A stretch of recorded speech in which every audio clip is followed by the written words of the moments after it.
Military Broadcast Radio, the station that's giving veterans a voice. Find us on the web at mbradio.us.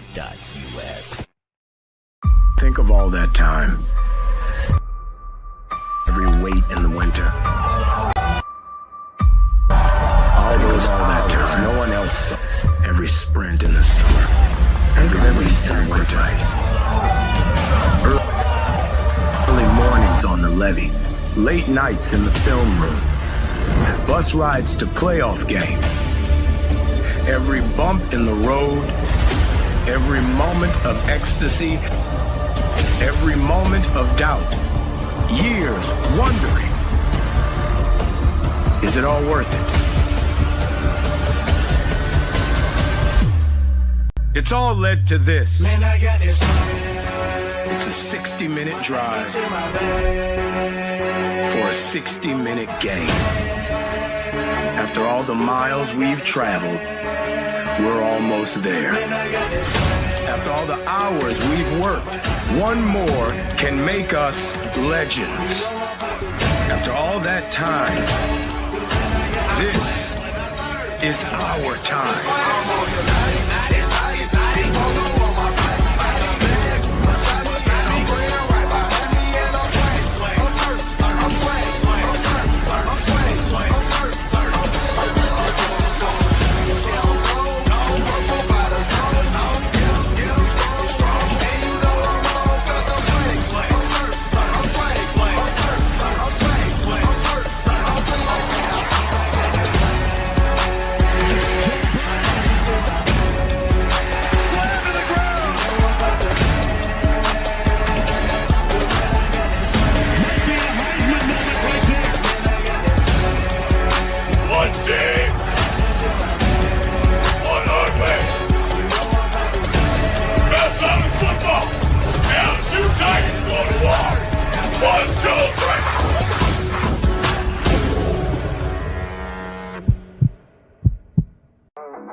Caveman on the line.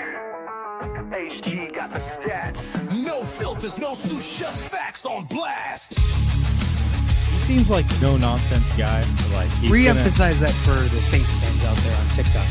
Caveman. What did you just say? The rebuild starts right now. Marshawn Lattimore's gone, so the defense, like, we're not getting any better. To the left, got the edge and grind. We break it all Get it into down Smith. like What a pass! Got Daniel Smith with the game winner! Oh my goodness! And that is why you have Aaron Fry pass the ball in.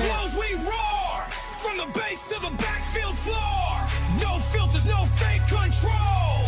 We So really, like you have you have the best quarterback in the league, arguably, the best wide receiver in the league, and you've got the best edge rusher in terms of total sacks in the season. And you're 4-7, and your playoff chances are hanging on that. H.g on deck, stats loaded in primes. Reading the field. Let's make it interesting. We're making it interesting. Come on. Give us the freaking breaking down ball like a heat wave blade. Oh, let's go! Oh, no. Put him in there. Did not put him in there. We see through the hype. Call out the Warriors.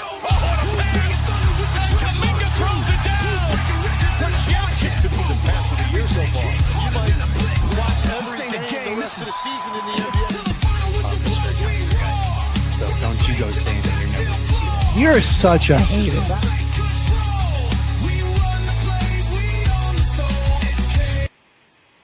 The station where our veterans' voices are heard, MBR Talk.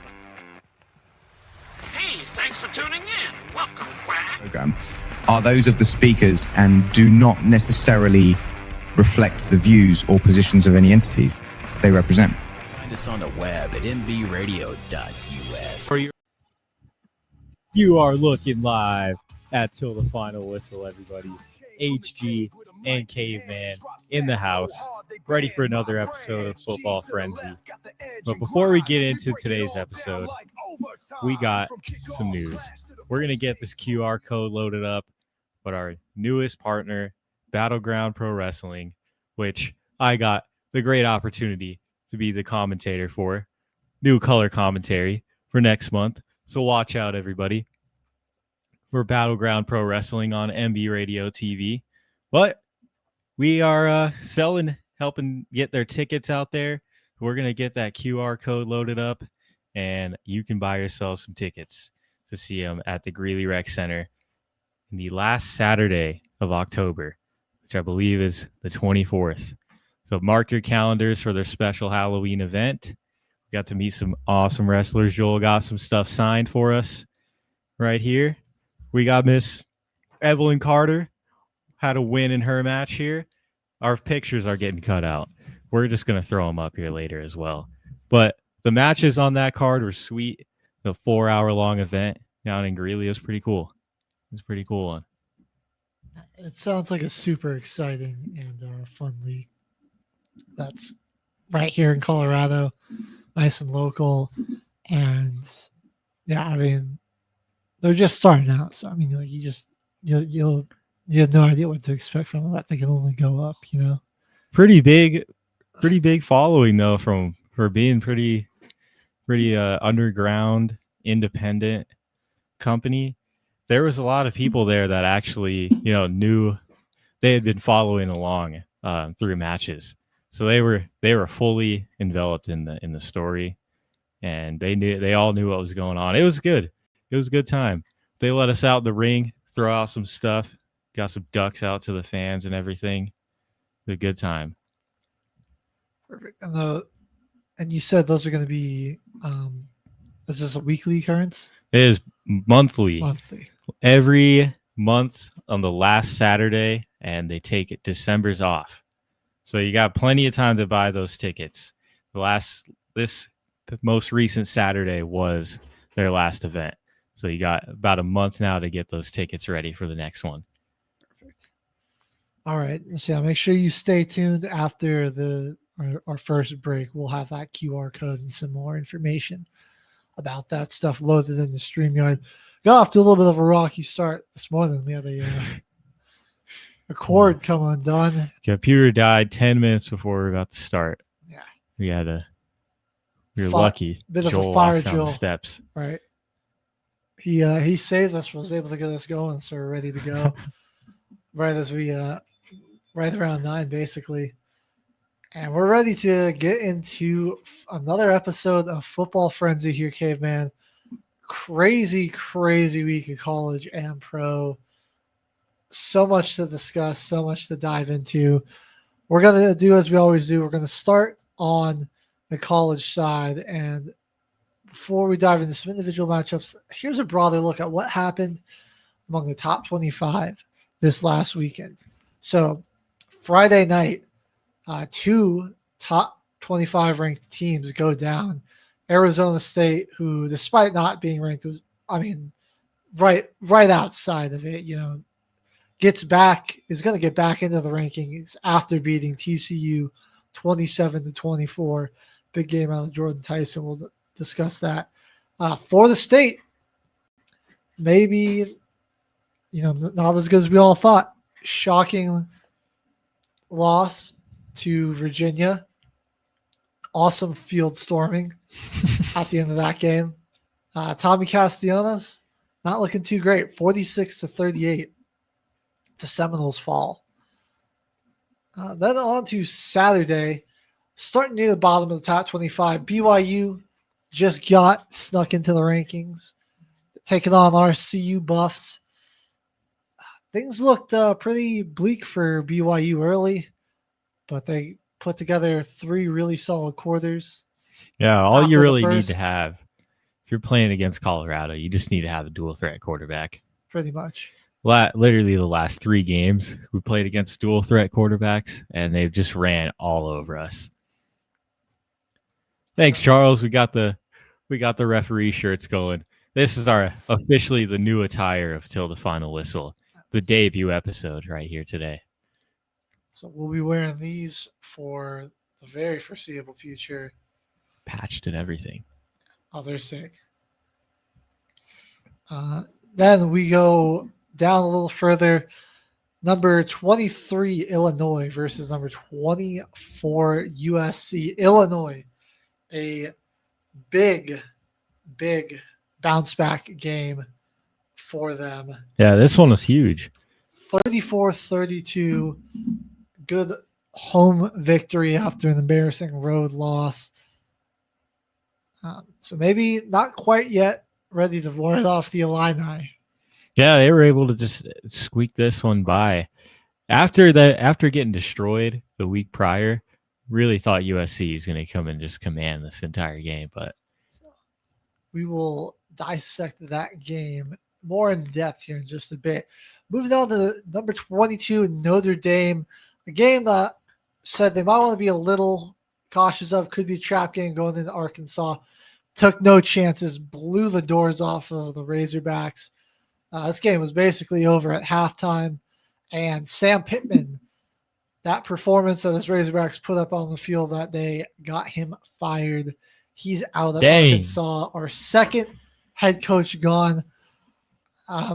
Can't say it's surprised. I'm not too surprised that he was gone before Billy Napier. If the Gators don't get something turned around soon, yeah, Napier might be next. He definitely might be next. Missouri continuing to look impressive. Got a big home victory over UMass. I know no one crazy, but regardless, a big 42-6 win for them to keep moving up in the rankings. Vanderbilt, very impressive performance by their offense, not super impressive by their defense. They win 55-35.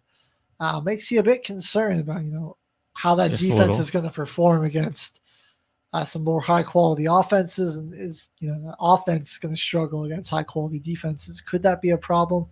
Well, we'll find out. They are going to be tested next week, and we'll dive into that matchup a little later too. Georgia Tech, Wake Forest, Yellow Jackets 30-29, dude. Barely sneak out of there, 30-29. So Wake Forest showing some fight, hosting them at home. Georgia Tech does still get the victory and move to 5-0 on the season. Whoever that Claiborne kid is for Wake Forest, he was having his way with them, that's for sure. 21 carries for 119 in the touch.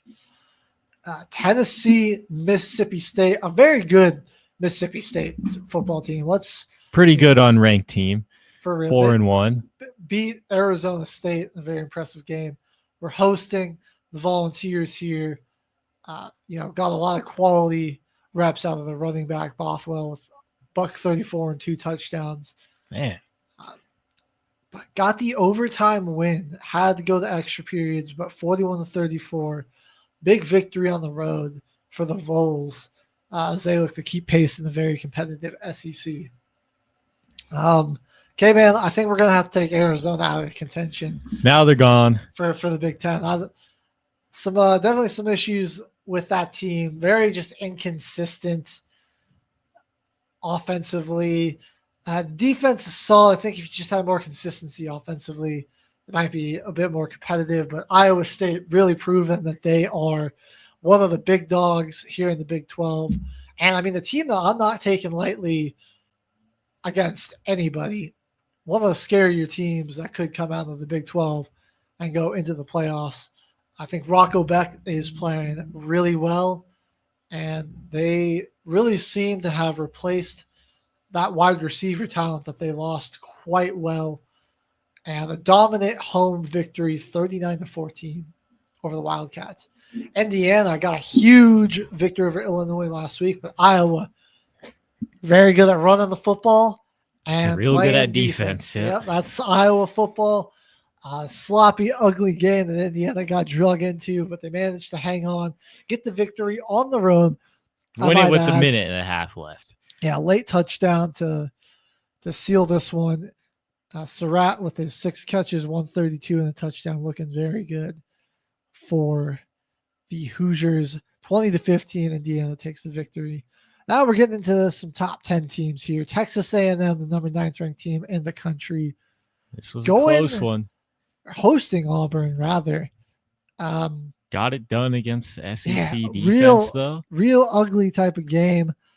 Grinded it out, though, and got the 16-10 win. Concepcion had his 7 receptions for 113. Le'Veon Moss, just a bell cow of a back, man. 139 on the touch, dude. Yeah, I this weekend really like him, man. They got sometimes you're gonna. I think they kind of came out of this game a little. I mean, they came out hot. I think they just got a little overconfident, and Auburn was doing some interesting, disguises and just some different stuff on defense, and was really, committed to making them have to take away the big play and drive the length of the field, and got a bit more into just a grinded out second half. But A&M holds on. They're 4-0. One of our games of the week, man, Alabama, Georgia. And after that week 1 loss, I think too many people wrote off Alabama. This is a really good football team. They're way better than everyone suspected. Go into Athens, go into Sanford Stadium, and beat Georgia, powered mostly behind the 17-point second quarter. And they got shut out in the second half, interestingly enough. But it just wasn't enough. Enough defensively to really disrupt Georgia, make them uncomfortable.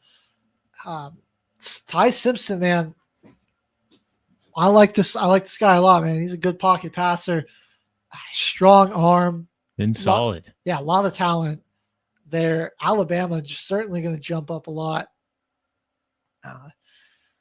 And I mean, we might have taken them out of our top SEC schools. They're still very much a threat to win that whole thing. A team that I'm starting to not be as bought in on is LSU, as they go into Oxford and fall to Ole Miss, who's now 5-0 on the season. Getting it done with their backup, Chambliss, man. Another big performance out of the kid, 314 in the touchdown. We'll have keep him at the reins. It's his team now, man. I don't know if you want to bring Austin Simmons back. LSU, we'll talk about this more, but good defense. They got a great defense this year, but man, they might not have the offense to go with it. It just finds a way to falter. It's really like does. Once you get to the deep and intermediate passing game, they're kind of really just a one-dimensional team with Garrett Nussmeier. It's unfortunate. Maybe they can figure it out. But Penn State, Oregon. A whiteout. Absolutely the best game of the entire weekend. Double overtime to cap off Saturday night. And dude, James Franklin dropping another big game. But another big takeaway from this, Dante Moore, man, this kid is legit. Like he, opted to be Dylan Gabriel's backup. He wanted to stay at Oregon. And the Ducks, I mean, that was a big statement victory.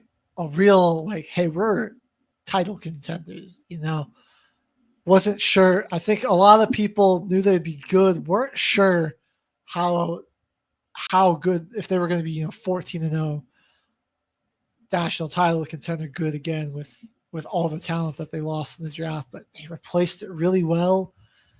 And they had a good farm system going. Dan Lanning coached a great game. 30-24 victory for the Ducks. The first whiteout loss for Penn State since 2018 against Ohio State. And speaking of Ohio State, they go into Seattle to play Washington. Come out with a 24-6 victory. Kind of looked bored for a lot of this game. This one was a little bit of a... I think they didn't take it too seriously to start. And Washington hung around, and then they eventually were like, okay, let's go out and just 10 points in the fourth quarter, kind of put this thing away. Because Washington's a little bit better than they thought. They're playing in Washington, They just took their foot off the gas pedal, though. Ohio State being number one, they're kind of just any other team that they're playing right now. They've been outclassing. This one, it's just kind of one of those games, like you're saying. Just got bored out there. Didn't really even feel like it was a competitive game. Right, because at no point did you're like, man, it's kind of weird that Ohio State's not like pulling away, but I was never like, man, Washington's got a chance to win this thing. Yeah, it was just kind of like they're out there. It's like, what is Ohio State doing? Like they're gonna get it together, They're gonna start trying a little harder. I mean, defensively, it looks like they had a good game, holding scoreless first quarter, number one team in the country, but you can't get any more than 3 points on the board. So it's like they weren't really doing that much great. It just felt like Washington had to execute pretty much flawlessly to score 3 points. 3 points to get a field goal. And I was like, all right, they're not winning this. But that's a broad overview of the top 25. A lot of great matchups to dive into here. Okay, man, where do we start? I mean, let's go with one of these earlier matchups. LSU and Ole Miss. This one kicked off around noon. Or no, it was actually one of the early games. So one of the 1:30, I believe. Or early afternoon. Early afternoon matchups. Man, just kind of a stuttering offense for LSU. Right. Never really found a stride last year. A lot that they want to put on Garrett Nussmeier. The run game basically non-existent in it, and it's really been mostly non-existent for them all year. It's 21 carries for 59 yards. Nussmeier's good, but like he's not like drop back and throw the ball 40 times a game good. Not with the how this O-line plays, and I mean, defenses are just going to drop back with him when you're not a threat to run the football. Yeah. It's going to make it a whole lot harder to assess, read a defense, and make the right throw when you're expected to pass on majority of the plays. It's weird. Like for an LSU team to not have like really any receivers that I'm super stoked on. Like these guys are definitely good, but like I'm like, LSU is like one of those teams that they just get like a guy like, oh, he's gonna be like a first round like top 20 draft pick. Like he's that good, and it's just like they've got talented receivers. Don't get me wrong, but they just aren't. They aren't what we're accustomed to, Yeah, it's just definitely a different group for Brian Kelly. Far, far different from last year. I mean, what is he going to be?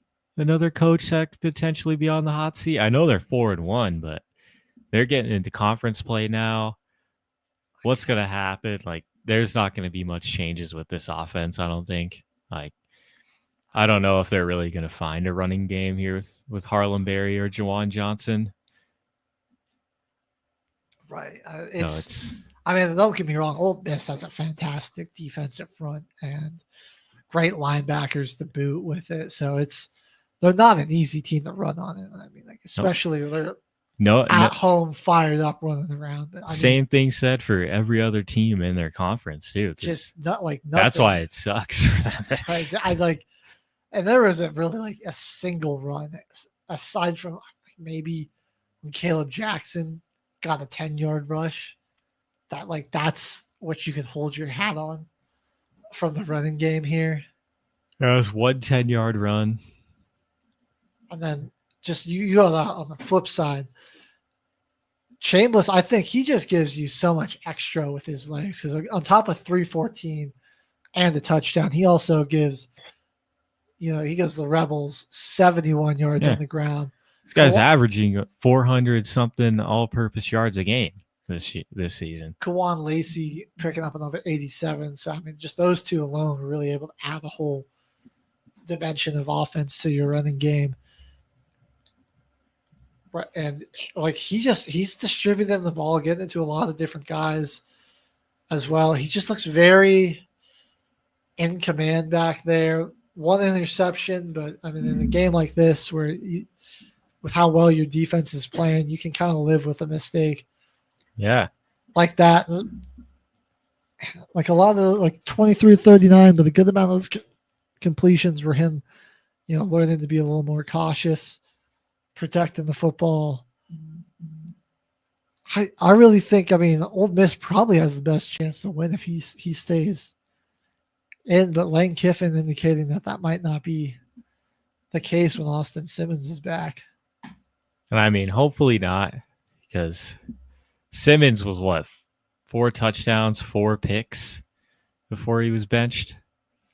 I mean, this guy's come out. This is his only interception, winning you games, leading the team perfectly. I feel like this is your starter right here. Right. Simmons got hurt, so I mean he's due back from injury soon. But I mean this team's humming with Chambliss. I mean, it looks real good, especially like offensively. I mean they're getting a lot of what they like. Outgained LSU 484 to 256. 50% third down conversion percentage. They'll take that 8 to 16, especially when you hold your opponent to 2 of 11. I mean the big thing is I got to clean up the penalties. That is where they've been getting killed. Probably the only reason that this game was as close as it was. That was kind of a lot of what took some of the wind out of their sails. 14 penalties for 109 yards. 109. So Mohawk commented in here. Oh yeah, okay. Perfect. You got us blushing over here, Mohawk. Perfect. We miss you in the studio. Wish you could be here talking football with us. But great win for Ole Miss here. LSU. The offense can be good. Like I believe that this offense does have the ability to be really good. I think a lot of it's going to come down to play calling and just being able to establish the run. And how, I don't know. Kelly's just kind of an old school coach. I just don't see a lot of creativity. No, it's just the same old stuff, really. They looked like the same exact team as last year. Getting mixed into it, yeah. Their schedule doesn't really get any easier. You got Vanderbilt next. You're home against South Carolina next. Not an easy game. Then you're at Vanderbilt, and then you got Texas A&M, home game for them, but still top 10 ranked team. Then you're going to another top 10 ranked team playing in Alabama, and then you got 2 easier weeks, Arkansas and Western Kentucky, back-to-back home games. But your final game of the year, top 5 team, Oklahoma, in Oklahoma. I mean, their schedule's not getting any easier. They're not getting any less competition in the further weeks to come. So I think it's really hard it's going to be really hard for them to bounce back. Jimmy saying Brian Kelly, easily one of the most overrated coaches in the history of college football. You would know. And I would agree. He coached his Irish for a while. Yeah. And he just always finds ways to squander good rosters, Yeah.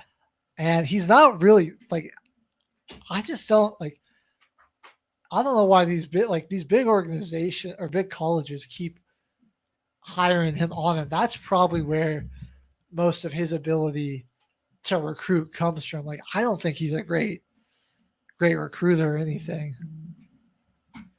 All former Big 12 schools run the SEC because SEC traditional powerhouse R9.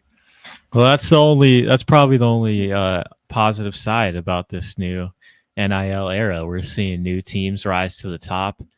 Conference realignment changed everything around for a lot of teams, where they're playing now and who they play against. So I honestly like it. I'm all for it. All for it. We don't need the same powerhouse teams to be in it every single year. And they end up still making it with the 12-team playoff. They just have to play in through the bracket. Well, speaking of Big 12 teams, let's flash back to Friday. TCU, Arizona State. Well, a really good game we had here. It was still going on when I pulled up to work on Friday night. Got to watch the end there. And that TCU was looking like they were rolling. I mean, it says 14-10 in the second half, but they were up 17-0 there at one point. And Arizona State just would not be deterred, came clawing back. Kenny Dillingham, he's got that team. They fight. Sam Levitt didn't get discouraged. And I mean, things weren't really going for him early, but he didn't really get down on himself, and he was just slinging it come the second half. And him and this Jordan Tyson connection, one of the better ones in all of college football. Of Levitt's 291 yards and 2 touchdowns, Jordan Tyson snagged 8 of those balls for 126 and 2 touchdowns. Was a huge playmaker all over the field. They got a lot of great running out of Raleek Brown. And yeah, on the other side, I mean, TCU, like Hoover, man, he was looking okay when that crowd wasn't into it, but as that crowd got back into it, they made it much harder for him. Yeah, that guy started to crumble, and the pressure really started to get to him. Yep, that NIL really levels out the playing field. Yeah, being able to pay your players now. I will say, the fact that it hasn't there's still a number of those teams that are super good. Yeah, like they're still good. It's just other teams are getting better now. That's what makes it nice. It's just the fact that there wasn't like a huge drop off makes it think okay, like they were paying those players a lot, and they still they're still finding some way to kind of pay them more on the side, Yeah. Which is why we haven't seen like SEC schools drop off completely, but they definitely can't. They don't have the dominance that they do anymore. I think it was a good strat. That's probably the best thing to happen to college football in a while, is making the competition better. We're making the games more exciting, making NCAA some more money to pay their kids. Right. Why not? I think it's encouraging some guys to stay in college for longer. Yeah. They can technically make more money that way, which I think is not necessarily a bad thing. It's more development. Josh Hoover, you should giving people their education. You should stay in college just a little bit longer. 0 touchdowns, 2 interceptions, and late interceptions, bad points of the game that kept Arizona State alive in this one. TCU, 24th ranked, but still we're seeing they're facing some growing pains. Yeah. The Sun Devils, man, they faltered early against Mississippi State, but they're playing really good football. Playing against the most well-coached team in your conference in Arizona State. That's probably the easily the best, most well-coached team in that conference, Arizona State. Right. And we got to give Prince Dorba with game record in this one with the 3 sacks, had half of his team's sacks in this one, 4 tackles for a loss. That guy's he's moving up in the draft stock. Right there. Keep your eyes on that guy right there. That was a big time game, and really some of those sacks were huge momentum swinging plays. So Levitt, Tyson, Brown were all fantastic in this one. I forgot to mention Brown also caught 9 balls for 50 yards on top of his 130 on the ground, but Dorba on the defensive line, making a lot of great plays there. And yeah, like we said, Arizona State, they're going to get back into the top 25 because of this win. Nearly 500 yards of total offense for them, and just crushed it the time of possession. So, I mean, I like Texas Tech. They're definitely a good team, but I don't know. It'll be interesting to see.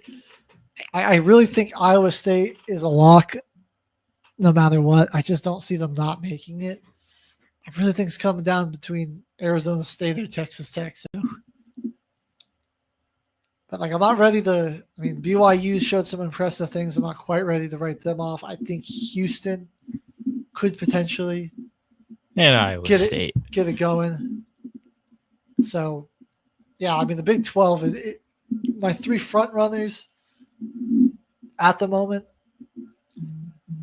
Arizona State, Texas Tech, and Iowa State. But top 3. God, it's gonna be crazy. Who knows who we're gonna get? Oregon's QB is the true Mohawk, and they got it done in double overtime. All right, Dylan Thieneman should be the MVP of this game for intercepting Drew Aller's pass in that overtime. But I agree with you, man. Insane interception. Moore Big hops is there. the truth. Dante Moore is insane. That's one guy who's really jumped up. Texas Tech spent $28 million. Yeah, that's insane. Jeez. Like I said, I really think like Iowa State just has a really great lead, so that's why I think they've got the easiest path to just maintain their way towards the Big Ten championship. And like Texas Tech, I mean, is hot on their heels. And State though, early season falter, but they're right there. Who knows when we're going to see at the Big 12? It's pure chaos. But getting into the Big Ten, I think Dante Oregon Moore, man, skyrocketing in this draft prospect right now. Definitively defined to like, hey, we're a top 2 team here in the Big Ten again, like this year. Penn State, nah, they're not. I don't even think this is a hot take, but Drew Aller really isn't that good. Yeah, I feel like people kind of were starting to see that last year. Like offensively was kind of just a guy that intermediate to deep passing game wasn't really there yet. They were really heavy on running the ball. I mean, when he's got to diagnose the defense and like, he can't just when he's got to make tough throws. I mean, like even when it's just like make some simple ones, like he was missing open guys, and he just when there's a little uncomfortability there, it just seems like he breaks down. I'll admit he looked good, leading those couple drives to tie the game back up there. But yeah, he was nowhere near the level Moore was. I mean, Moore was decisive. He was incredibly accurate. He was smart. He was very careful with the football. And like he just made big time throw after big time throw. And I don't, correct me if I'm wrong, but I think the pick that he had was it tipped, or I believe he has like some pressure that might have affected the throw. So even I in don't that think one, he doesn't have an interception. Well, he threw one on the 2-point conversion attempt, which doesn't get counted against your stats, but it did get intercepted on their 2-point conversion attempt in double overtime. But yeah, he was just a model of efficiency, composure. I mean, really, that was his first big test as a starter. And I mean, you're going to throw him in there on the road in one of the, like, forget just college football, in all of sports, one of the most crazy environments to play in. And I mean, a dang near perfect game. Like, and he never gave Penn State, like even when Penn State stopped this Oregon offense, he was smart enough with the football. They were really good, like protecting it from fumbles and that sort of stuff as well. To never, like, they were going to make Penn State go the length of the field to beat them. They never gave Penn State anything easy. No easy field position. Didn't turn the ball over like you were saying. Completely efficient on 3rd and 4th down. 6 for 18, 5 for 7 on 4th. I like the boldness of Dan Lanning too, to just be going for it he went for it a lot on 4th down. It was necessary. Like there were a lot of moments where it's like, yeah, you could punt here, but it's like, you shouldn't do that. Like that, it was a real setting the tempo. And I think it inspired this defense because like that really, showed them, like instilled a lot of trust in them. To just go for it right where we're at. Trust the defense. That Texas and James Franklin losing the big game. Yeah, it's just like last year when they played Ohio State, which the game was, they played that game in the early afternoon window, but it was still a whiteout game for Penn State. That was still another whiteout. It was just daytime, so it didn't really have the same effect.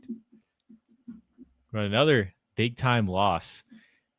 I'm pretty sure, what is that? That's 3 wins against top 10 teams that he's had in his entire career coaching. I believe so. And yeah, I mean, he has somewhat struggled against top 10 teams, but like Lanning's certainly turned it around there. And I think he's done just a fantastic job. A team like Oregon transitioning from the Pac-12 to the Big Ten could be, you could expect there to be some years of growing pains. Like Washington went from winning or almost winning the national championship to losing their coach and transferring conferences, and they haven't quite been able to get back. We've seen UCLA, USC not quite be able to get back as well, or be as successful. It is only 2 wins against top 10 teams since 2016. 2023 in the Rose Bowl, where the starting quarterback for Utah got injured. And then they played Boise State last year in the playoff. And we found out, Boise State couldn't really just get it done with just Genty. Yeah. That was like, oh, wow. Ashton Genty versus, 17 future NFL players. I want to say another thing with the Oregon Ducks and their coaching. They were super disciplined. Only 4 penalties. And this one, I mean, they were very clean and tight-knit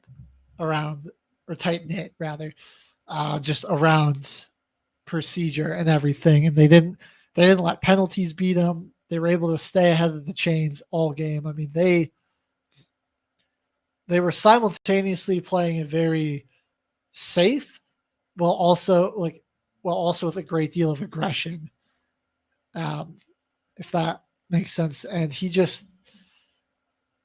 it all just culminated in a very, very impressive win here with, kind of some domination on the time of possession there too, 30 or almost 34 minutes as well. Yeah, it's kind of like penalties for both teams were really clean. It's a clean game from both teams. It's just, I think maybe Penn State might have played it a little bit too safe because I think so. They couldn't really outgain the Ducks. They were pretty good on 4th down too, 3 for 3, 6 for 15 on 3rd down as well. Maybe they were just playing too safe. I feel like they played a pretty clean game themselves. It's just, they brought it to double overtime game. Like it was right there in their grasp. Maybe there were some chances Penn State could have taken. I'm gonna have to go back and watch the tape on this one because I feel like 30-24, you got a chance to win it. Some 4th and shorts, and like they opted to punt at some times, and like I think it just boiled down to Franklin didn't trust his quarterback, and Lanning trusted his completely. And how's that helmet to helmet not a penalty? Yeah, that was a good question. I mean, they were saying because it wasn't like leading with the crown.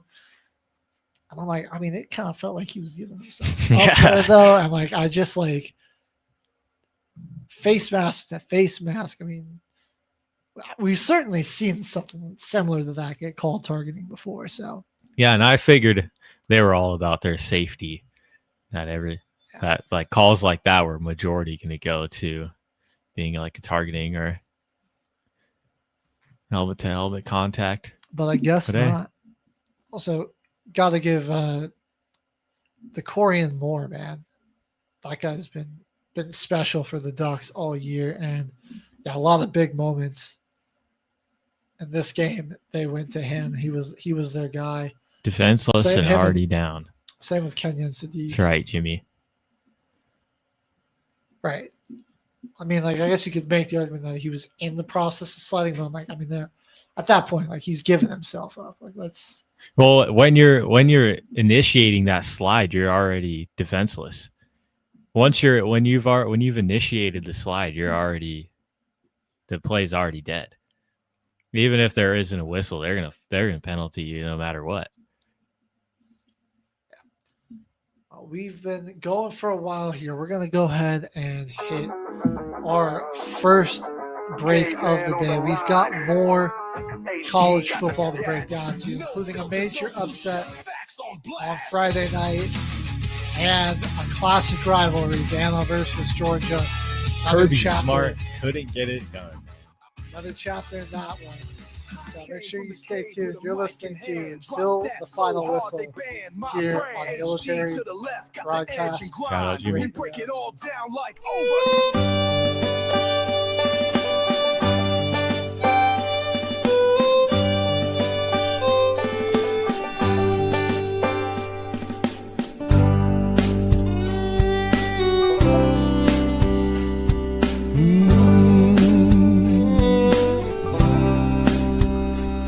We're living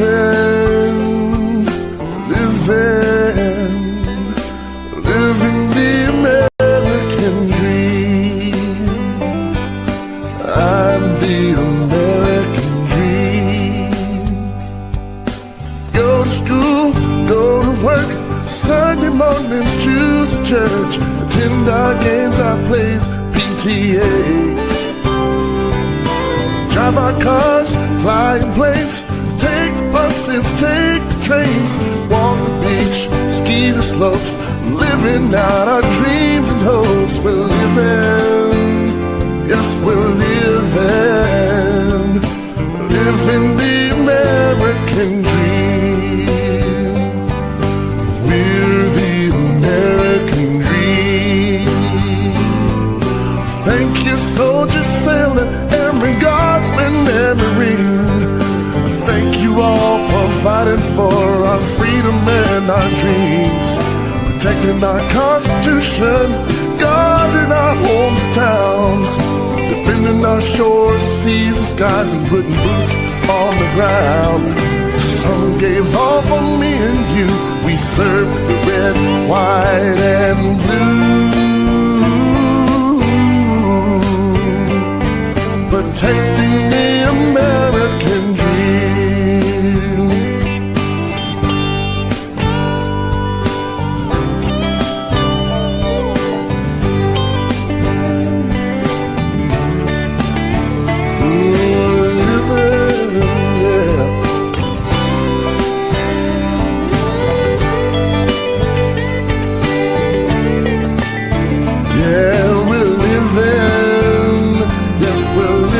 Thanks to you, living the American dream. We're the American dream. The world's become a smaller place, many creeds and one big race, staking our claim to the Creator. We have to find a way for each to still be different but live in peace. Till then, we must protect ourselves, 'cause we're living, yes, we're living the American dream. I'm the American dream. We're the American dream.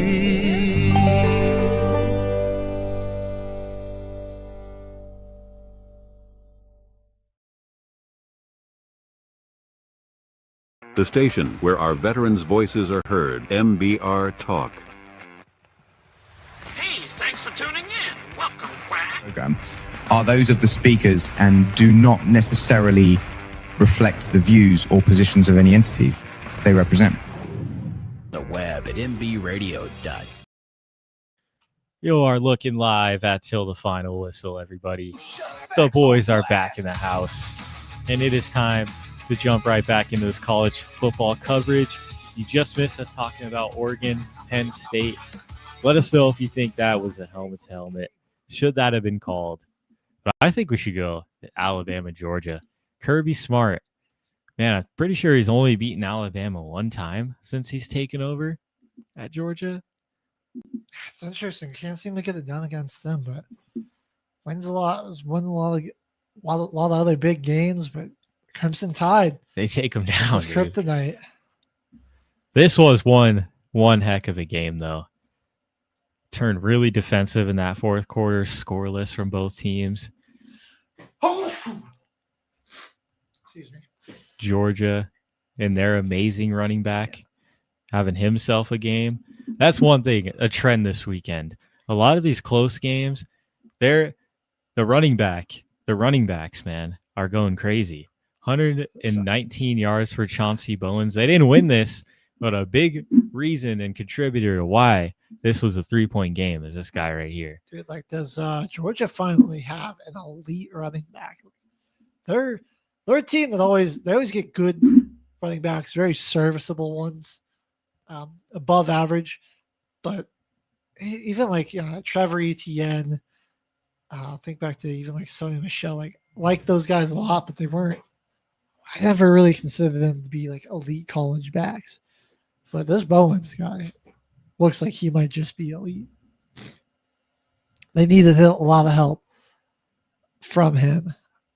As Gunnar Stockton did not add a whole lot through the air or on the ground. Yeah, only 20 passes in this one. Yeah, they were really just giving it to. I'm not sure why Bowens only gets 12 carries when he's averaging 9.9. Yeah, that's what's interesting. Gunnar Stockton throws 20 passes, but your running back that's 120 yards only got 12 carries. Right, guy. I mean, he matched your long that you got off of that little end around Dylan Bell. He also had a 43 run. I'm just like all these other guys down here: Frazier, Stockton, McCray, Zakaria Branch, Dwight Phillips. Like, giving these guys carries too. Like, why not feed the hot hand? Clearly, you're not getting. It's not really going through the air. Simpson wholeheartedly outplayed Gunnar Stockton, 20 of 48, 276, and 2 touchdowns. Yeah. And I'll say, like, both teams in this game put together some very good and impressive long drives. We're just chipping your way down the field, 7-8 minutes. 15 to 18 plays, stuff like that. It was just it was a clinic right there out of them.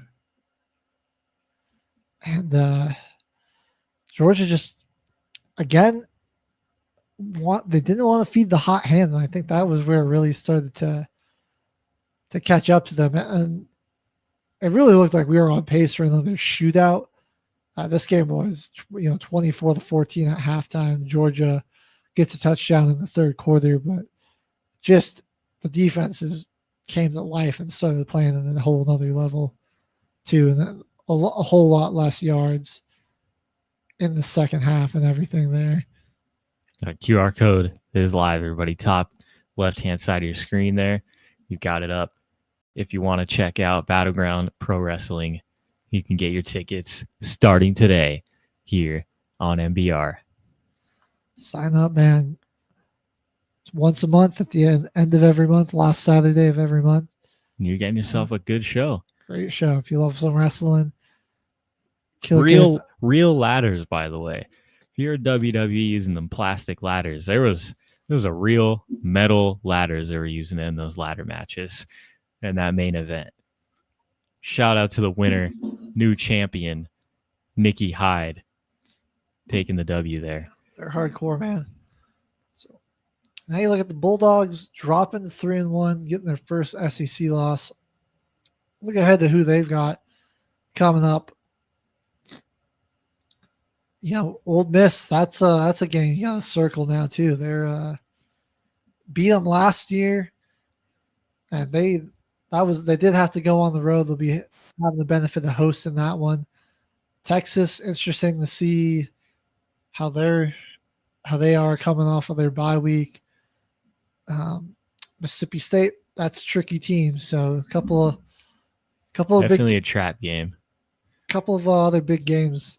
Would have loved to be able to get a win over Alabama on your home field, man. But fortunately, that's just not the way it crumbles. And the Crimson Tide I think they're back, man. People are ready to string up Kalen DeBoer, man, after that Florida State loss. But it was a tough opponent on the road. The week one, a lot of weird stuff can happen in that sense. So this is a good win to get you back on track. I will say Alabama does have just an absolute gauntlet of a schedule coming up here. Got Vandy next week. Then they got to go to Missouri, got Tennessee, got to go to South Carolina, get to host LSU in Oklahoma before they get Eastern Illinois. Then they finish it off again, their season off against Auburn. So, yeah, I would certainly didn't do any favors with the scheduling this year. Not at all. One of the tougher SEC schedules we got. I think this game right here, though, proves they're up for the challenge. I Ty think Simpson's ready to duel these this SEC really showed me quarterbacks. that Bama defense is still just as good as ever. And, yeah, I mean, Simpson's going to be able to go head-to-head with the best of them. Because literally, they barely even ran the ball. I think their leading rusher had 46 yards for Alabama. This is like we're watching Kalen DeBoer coming from pretty much like air raid passing style offense and just bringing it over to Alabama right now because they're slinging it. I think and Simpson's definitely more of a pocket passer guy that can, he'll sit back there and read the defense, whereas Jalen Milroe is more of an athlete. So I think that might have been why Bama wasn't so good last year. Some of those games, why their offense faltered. I think Simpson just really he's the type of quarterback that really plays a lot better in a Caleb DeBoer offense. So nothing against Jalen Milroe. Kind of wanted the Saints to draft him, but we got Christian Ponder. It's all right. Still can't get on the field. Nope. Rattler's the rat attack. He's playing good. We got some. Gotta go back now to Friday night. Team that beat Alabama early in the season was looking to make some noise and a splash here in the ACC. Costly first conference loss here against Virginia. Going into overtime, Castellanos, some rushed throws. Didn't look super comfortable back there in the pocket. Had the 2 interceptions. Yeah, they took away his composure. He wanted to run a lot more. And he picked up 78 yards in the touchdown on the ground. But when they needed him to drop back and throw, that just wasn't super comfortable doing that. Definitely meant some points got left on the board. And he made some bad ones that got intercepted. It wasn't like Chandler Morris was, a model of perfection either. He had 3 interceptions, so it was a sloppier game between both teams overall. Neither squad was super efficient on third down. Both went for it on fourth a good amount. And each team 3 turnovers. At least they kept the penalties to a minimum. It was shaky quarterback play versus just really solid ground attacks by both squads. Yeah. No one really found in the passing game, no one really found their stride in this one or their rhythm. A lot of inaccuracy and just for a home game, Virginia, it seemed like Morris was not really too composed in this one. I get it though. You're playing against a top 10 opponent. It's not going to be easy.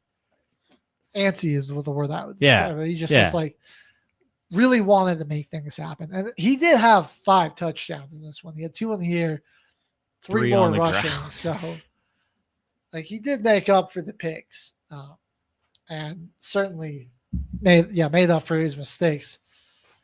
You just like to see him, you're at home, man. Settle it down a little bit. We don't have to win the game on this play. Let's just let's just make a smart play, get ahead of the sticks.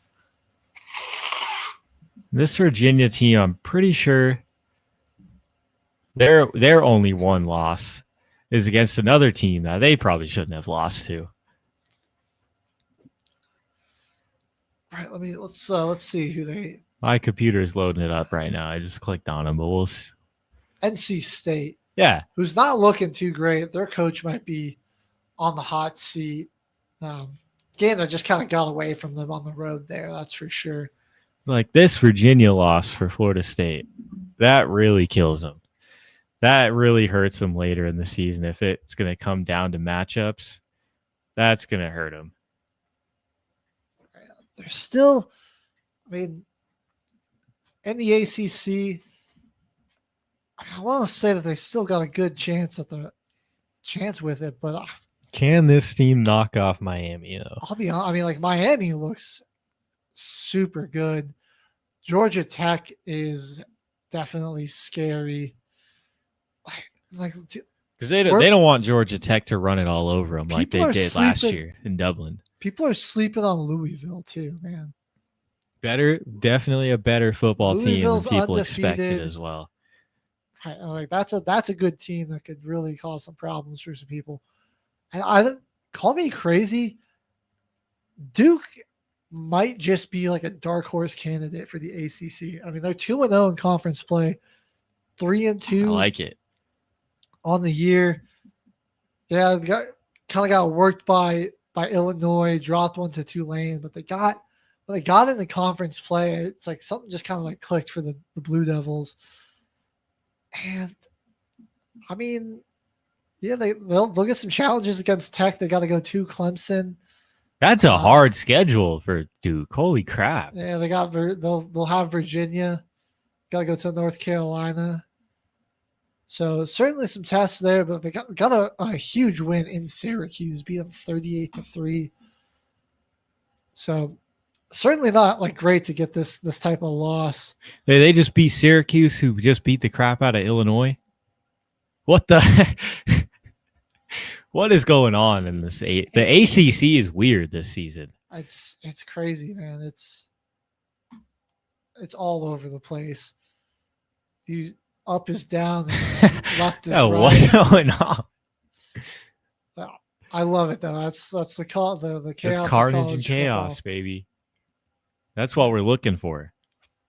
Exactly. I think Florida State will be all right. I mean, this isn't like a super bad loss to have on the road against clearly a talented Virginia team that did come down to the wire. So not a horrible loss to have on your resume.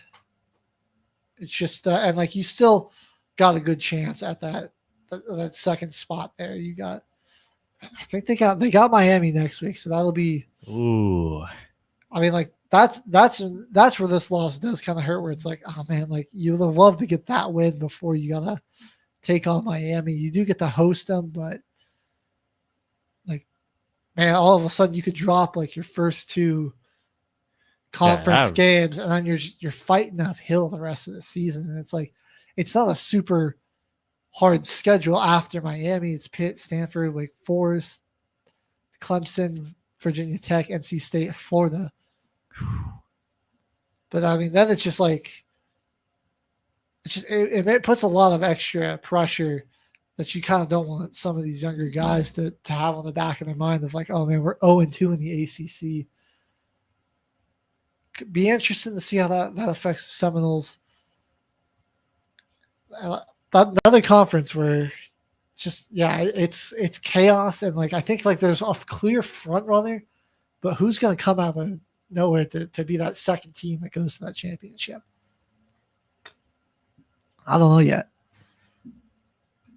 And I mean, I'm not writing off Louisville. I think it could be Louisville. Call me crazy, but that's a really good team.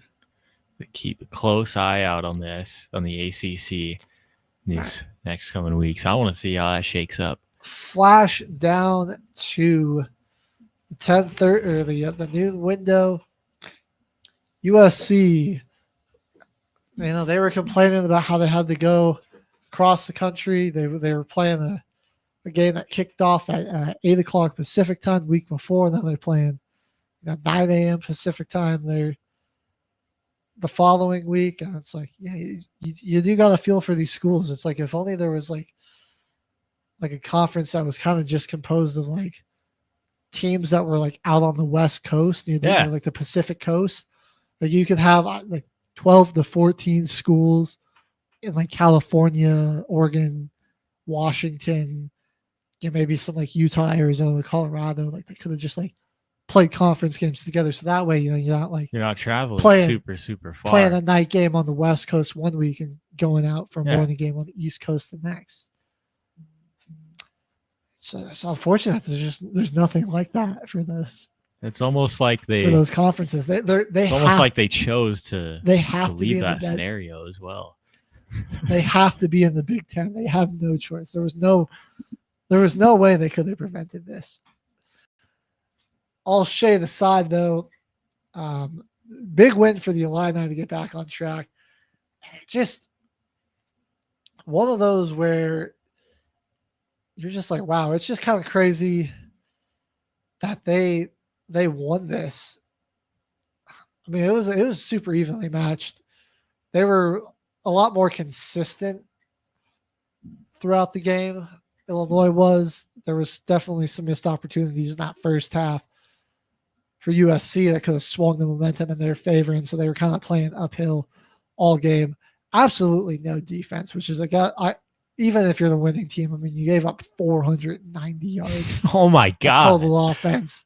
Sure, you had 502, but I mean, you have 502 and only outgained the other guy by 12. You're like, all right. Defensively, they just were not there. Doesn't make me feel super great. 2 turnovers for both squads. No defense in this one. Besides from the turnovers, there was no defense played.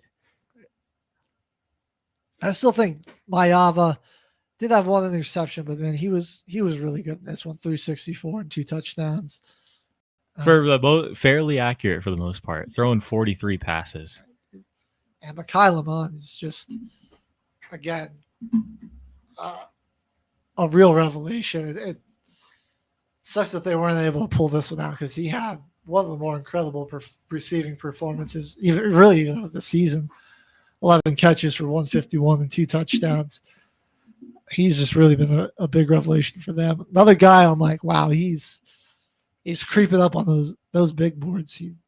He could easily, he keeps up this success, be a first-round pick next year.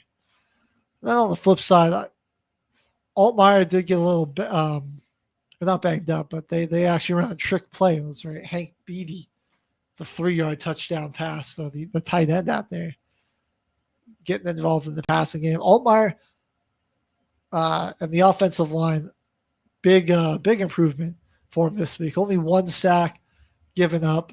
He looked a lot more confident in shifting protections, that type of stuff, and the communication seemed a lot better. So you could tell, like, big point of emphasis, and wouldn't write off Illinois just yet. That was a debilitating and embarrassing loss to take on the road there, and to come out the very next week and to really show a lot of improvement and a lot of confidence. Having this team, hosting this team here, going 20-26, 328, 2 touchdowns. And they got some guys defensively too that I really like up front. James Thompson Jr. getting in half a sack there. Gabe Jackus half a sack as well for their only sack of the game too. Didn't get a ton of pressure, but I think Illinois, I mean, it'll just kind of come down to, can this defense, there's been some flashes, can they put some consistency together? Because I think offensively, besides that, getting blanked, that might have just been a bad, like, offensively against Indiana, that might have just been a bad game for them. But offensively, they really got a lot of weapons. And Altmaier is still a pretty good quarterback. You just got to keep him upright, not under siege the entire game. And the operation looks all pretty smooth. Not sure what that was. But on the flip side, USC, tough loss to take here in the Big Ten. I just don't know if they're going to be able to sneak back into the top 25 here. Michigan and Notre Dame coming up next. I mean, those are potentially 2 losses in a row before you get some easier games. But then you got Oregon second to last week of the season. Yeah, that's going to be questions, some weird coaching decisions, definitely by Lincoln Riley. And this one, odd clock management late that ultimately ended up costing USC a little bit. See what Illinois' schedule is here. I know they've got Ohio State. Yeah, they got Ohio State in 2 weeks. That's a home game. Maybe they shock some people there. I doubt it. Ohio State will probably beat them, but besides that, Purdue, Washington, Rutgers, Maryland, Wisconsin, Northwestern. I mean, they could win all those games, still be in play for an at-large bid. It'll just be kind of how much does the committee hold that Indiana loss against you rather. And we value a win over an actually pretty good Duke team who could be an SEC contender. I think we're looking at probably Ohio State, Oregon Big Ten championship. Maybe Penn State finds a way. It's just like It's very top heavy there. Where I like what I've seen this week from Illinois. Indiana has been a pleasant surprise. I just don't see any other teams really being able to get past Oregon and Ohio State. I mean, they're like, from what we see, like they're like legit top 5 teams. Yeah. It's like there's really no debate there. I think like it's been those two, Miami, and maybe say A&M, even though they're not technically ranked that high. I mean, played like as a legit top 5 team. We can discuss that a little more in depth as we go ahead and take a look at our new top 25 and who we think the real top 5 teams in the nation are. Got Ohio State, of course, being number 1 in the AP poll, followed by Oregon and Miami. Rounding it up in the top 5, though, Ole Miss at 4 and Oklahoma at 5. I like that top 5 a lot right there. Ole Miss has arguably been a top 5 team in the league this year. Easily. With a backup quarterback that he better continue starting because you got a freaking Heisman case on that kid already 5 weeks into the season. That's another thing I got pulled up. I want to see who we think after the 5 weeks into the season, who do we think's the top guys for the Heisman? But at 6 is Texas A&M. Following their loss, Penn State drops to 7 in the country, followed by Indiana, Texas at 9, and Alabama rounding out the top 10. Texas Tech in at 11, though, above Georgia and LSU, which I like there following their losses. So Georgia at 12, LSU at 13, Iowa State at 14. A bit controversial, honestly. I feel like you might be able to rank them higher than maybe LSU here. They didn't move, and I'm like, that was a pretty dominant win. I could make the case that you could put them above Georgia and LSU. They got a high quality win against a division opponent. Yep. On a different continent, way across the ocean there. Beat a rival at home. Like I think they're just kind of holding the fact that they were in a dogfight with Iowa, and then the Arkansas State game wasn't a huge blowout. They're holding that against them, but I just, that was a little bit of attrition. They just had a really long stretch to the season, but they come out of this bye week looking really well rested, and put the hurt on Arizona. But I guess I can see the argument that K-State hasn't looked great, and so it's like, have they really played somebody? We're waiting for maybe more fierce competitor to play against them. But again, down at 15, 4-1 Tennessee Volunteers, followed by Vanderbilt. Vanderbilt and Georgia Tech. Why not put them higher than Tennessee right here? So you got Vandy at 16, Georgia Tech at 17. Two undefeated teams. Yeah, Georgia Tech, a couple of big wins over. I think they went into Colorado, beat CU, you beat Clemson. Guess they're holding that, just squeaking out of Wake Forest against them, and then Vanderbilt. Went into South Carolina. I know Sellers got hurt, but they just dominated them regardless. big win over an ACC school in Virginia Tech. So interesting. But I guess I'm okay that Georgia and LSU are still ahead of them because LSU's got a couple of big high quality wins. Georgia did still beat Tennessee. So I can see, Tennessee being below them. Yeah. As well. Florida State, Seminoles take a huge hit, drop down 10 spots in the AP poll, go to 18th in the country after that loss. If they're not careful, wow. I mean, depending on how this Miami game goes, slight chance that they're out of the top 25, which would be just 2-week swing. Going to top 10, being out of it. To think, But I mean, if it gets ugly in that game, I don't know. I could just see the voters not being kind to them and casting them out, as a 3-3 team. They got Missouri down there below them at 19. I feel like that's kind of disrespectful. I think Missouri, you could put them. I think they could be top 15, man. I think 19 is kind of disrespectful. Big win on the road or in the border war, neutral site against Kansas, who's a very, very good Big 12 school. They'll probably make a bowl game. Big win over South Carolina.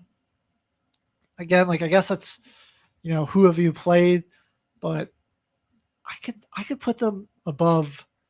I mean, really, I could put them above Florida, above Georgia Tech, above Vandy, maybe even above Tennessee. They've been good.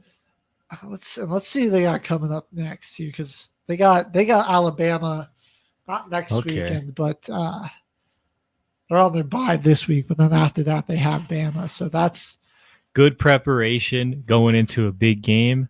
I mean, they have a chance to win that one. Sucks for Bama because you're gonna have two. You don't get any rest between them, so you're going to get Vanderbilt coming off a great offensive performance. And Missouri just well rested off a bye. Yeah, Missouri well rested. Red hot Missouri team. Yeah, I mean, I guess it is pretty unfair to say that all the undefeated teams should be higher ranking than all the teams that have losses right now. But there is some undefeated teams I feel like are being a little bit underappreciated in these rankings right now. So but we're only 5 weeks in. Sure, they haven't played maybe what you consider, they don't have as big of wins over some teams as some of these other guys. But I mean, all of their wins are very quality, very impressive wins. Yeah, especially Mizzou. Number 20, we got Michigan 3-1. I'm okay with that. I think Michigan we're going to see drop out of the top 25. It's within due time. Bryce Underwood's still too much of a developmental project. So they got some growing pains. And I mean, it's just if you can stop the run with that team, their offense kind of just disappears. Notre Dame. But you got yourself freaking an insane dual threat. Guy looks like freaking Batman out there. Just work out the kinks with Bryce Underwood, and that I think he could really be a future Heisman candidate for sure. But it's just not there yet. It's still a bit of a project. Notre Dame at 21, and fair. They deserve to be in here. I mean, those two just gut-wrenching, back-breaking losses to now top 6 schools who are ranked top 25 at the time that they beat them. So, and then you get out of there, and then they just get some lesser opponents absolutely dominate. So it's clearly Notre Dame, just a couple of different things maybe going their way, could potentially be a 4-0 team. And it's I know they're 2-2, but I could kind of still consider them a top 5 team in the country. It's just a couple of bad breaks and some mental errors. It was not really they were ever bad in those 2 losses. It just didn't go their way. And I mean, they played a gauntlet to open the season. So this AP poll is extremely unkind. And just really you can't make any mistakes in the season for the AP poll, man. It's better than the coaches pool because, like, tell me why Utah is in this thing. Yeah, at Utah, 25. Come on. and you see how the top majority of these top schools, all SEC and Big Ten schools, all the way up until you get to Iowa State at 12. The coaches poll is pretty unfair. I don't care, man. Down at number 22, Illinois. Fair to keep them there because bad blowout loss, but This is That's probably a the really most good fair bounce back. ranking that we got. yeah, for sure. They just go up one spot. Fair for that. BYU, I mean, jumping them up 2 spots to 23, I guess kind of makes sense because you got 2 newcomers giving them the final 2 spots. So a good win on the road against Colorado. But I mean, I'm just not really convinced. I mean, the quarterback wears number 47. That's disgusting. And so I just don't. I think, and that aside, I just don't see a super high quality team here. Competitive, sure, but I mean, Colorado is definitely their toughest opponent here. This stretch where they're going to get Utah, Iowa State, Texas Tech, and then even TCU. I'm like in Iowa State at Texas Tech. I mean, I think just wait until then. You'll see BYU for who they truly are. I just think they're a little overrated. Yeah. And that is our coverage of the top 25. Virginia, but I want to hear A-State, everyone's. the newcomers this week. Yeah, they're the newcomers in Arizona State. I feel like they had to fight a little bit to get back in there, but still a pretty solid team. Most well-coached team in the Big 12. But I want to hear everyone's thoughts. All the viewers, everyone tuning in, HG, after week 5, some Heisman candidates I'm going to throw out there. Some names. Julian Sayin, Ohio State. It's a pretty obvious one. Jeremiah Smith. Pretty obvious one there. Great quarterback receiver tandem at Ohio State, but tearing it up this year. But it's some sneaky guys. Maeva. I think the production already. They might not have the greatest season, but hey, Jaden Danielson got himself a Heisman on LSU when they didn't have the best year. So, I mean, the production is there for this kid. He's clearly the best player on the team. Yeah, like that team's success doesn't necessarily factor in a huge amount Yep. to the Heisman, and Maeva definitely puts up stats. And with that being said, guy putting up stats, Ty Simpson is definitely got to be in the conversation with the numbers he's putting up. Fox Sports has him at plus 1,000 to win it.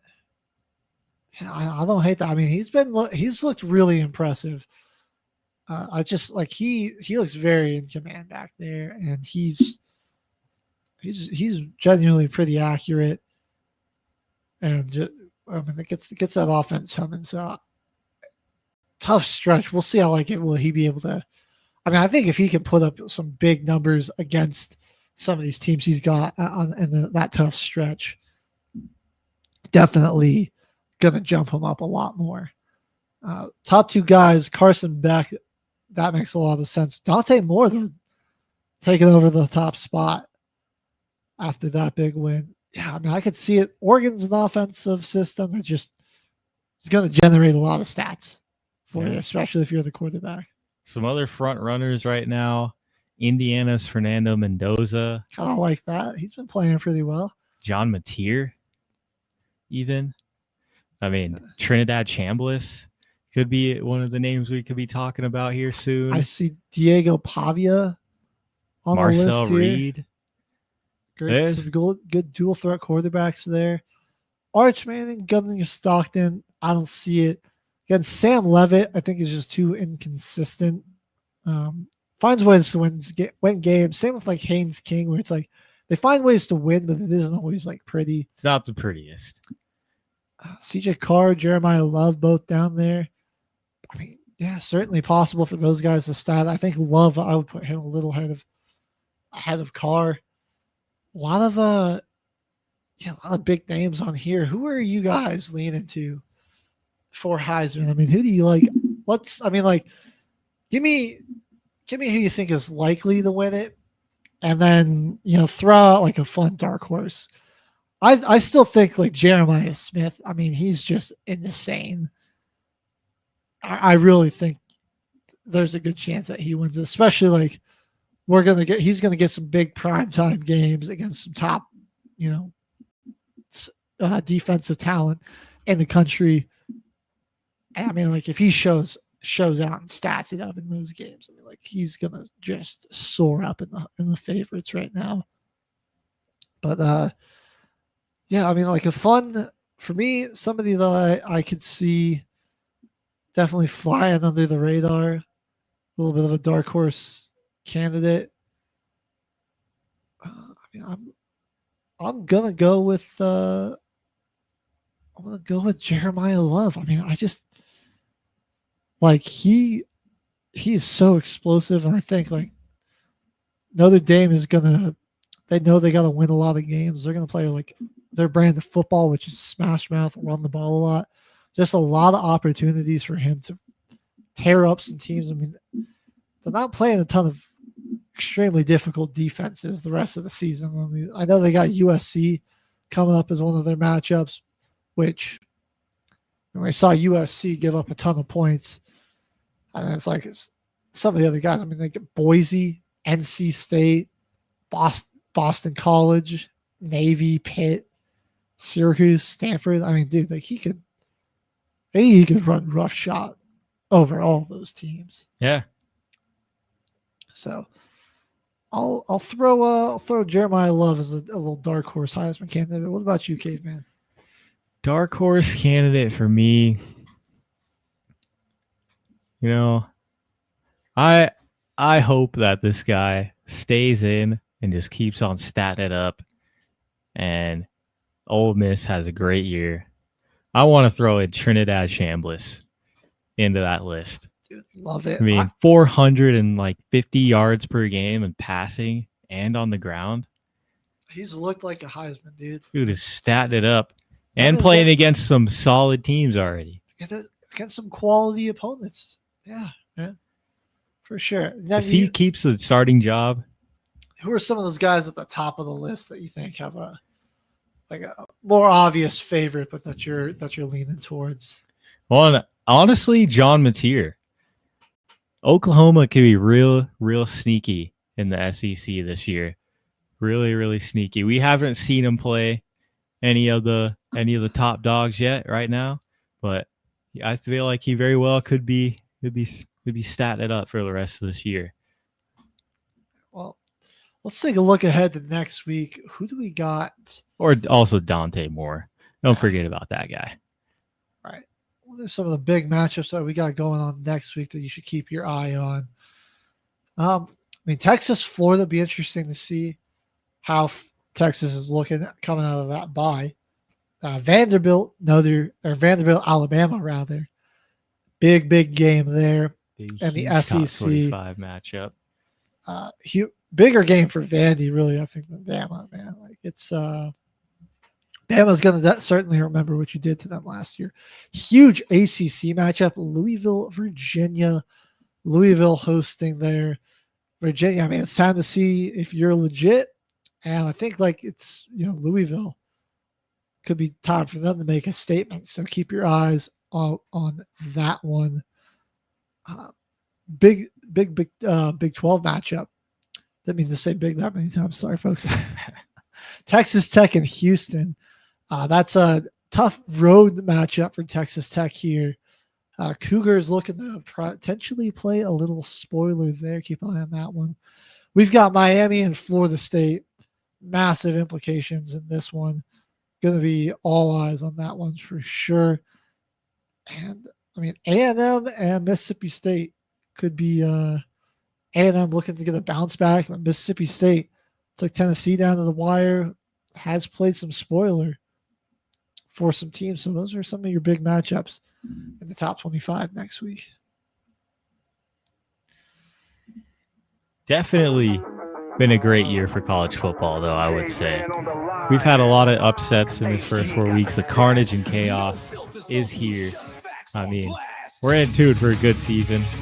top 12 is going to shake up in this playoff, and the carnage and the chaos will continue. Stay tuned. We're going to be here all year, riding this crazy wave with y'all. Stay tuned. We got a busy Sunday of NFL action to cover when we get back for Till the Final Whistle Football Frenzy, presented by Military Broadcast Radio.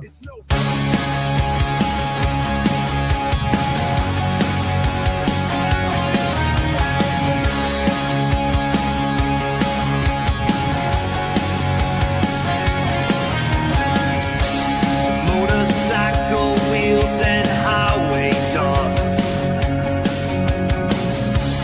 and the meaning of in God we trust. Faded tattoos of the stars and stripes, and the courage to stand and fight.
Penalty on YOU. Delay of game. 5 seconds before the show. But hey, thanks for watching. You are looking live at Till the Final Whistle, and I actually have a special report. Dick grew 2 inches this offseason. Grady Dick is now listed at 6'8" after growing 2 inches in the offseason. Let's go. He grew. It got bigger. That's crazy. Great headline I just saw. Thank you, Facebook. Thank you, Facebook. Oh, man. Yeah, that misleading, man. You got like millions of guys hopes up. They just tried to dash it all out, realizing it wasn't true. All right. Getting a little off topic there. Thank you for that little joke there, Caveman. NFL Week 4 has come and gone. Gotta make a joke because my team's playing like a joke. Yeah. I'm sorry about that, buddy. It's rough. Can't tell you that our most consistent player hasn't even won a game in the league. What's going on? What are you gonna do? The Saints having a tough go of it. Busy Week 4 of the NFL season. Let's get down to the rundown. Thursday Night Football, defensive showdown in the desert. Seahawks come away with a win over the Cardinals, 23-20. In Dublin, the Vikings coming back to conquer Ireland. Perk Rogers had other plans. He makes his return, 24-21. Steelers win. Commanders and Falcons. Falcons do a complete 180 from last week and are just humming on all cylinders on offense. London gets a touchdown. Bijan gets a touchdown. Algier gets a touchdown. Kyle Pitts gets a touchdown. Falcons win 34-27. The Saints honestly gave the Bills a bit of a scare. I mean, they were played them close, hanging in there for a minute. It was 19-21 with like 8 minutes left in the fourth. The Bills only had one timeout. We just couldn't get a stop. And they ended up scoring 10 fourth quarter points, pull away, and win 31-19. Bills 4-0 on the season. Cleveland Browns and the Detroit Lions. Well, the Browns did not surprise and shock another offense this week. Jahmyr Gibbs took care of it on the ground. Amon-Ra through the air, and some special teams plays coming in big. Punt return for a touchdown by Khalif Raymond. Detroit gets a 34-10 home win. Panthers also doing a complete 180 from the week before, shutting the Falcons down on offense. Their defense was nowhere to be found in Foxborough against Drake May and the Patriots. Patriots routing Carolina 42-13, getting back to 500. All right, well, the undefeated Chargers, who were playing lights out all season, their defense is absolutely cooking against the bumbling Giants, giving their quarterback Jackson Dart his first ever career start, going about as well as you'd expect. Yeah, we'd all expected Jackson Dart to come in there and pull out a 21-18 win over That's the what Colts. we thought. Yeah, that's what we thought would happen. We all saw that coming. For every other team, it was week 4 for the Giants, week 1. New season starting right now. It's the Jackson Dart era. Yeah. Off to a W.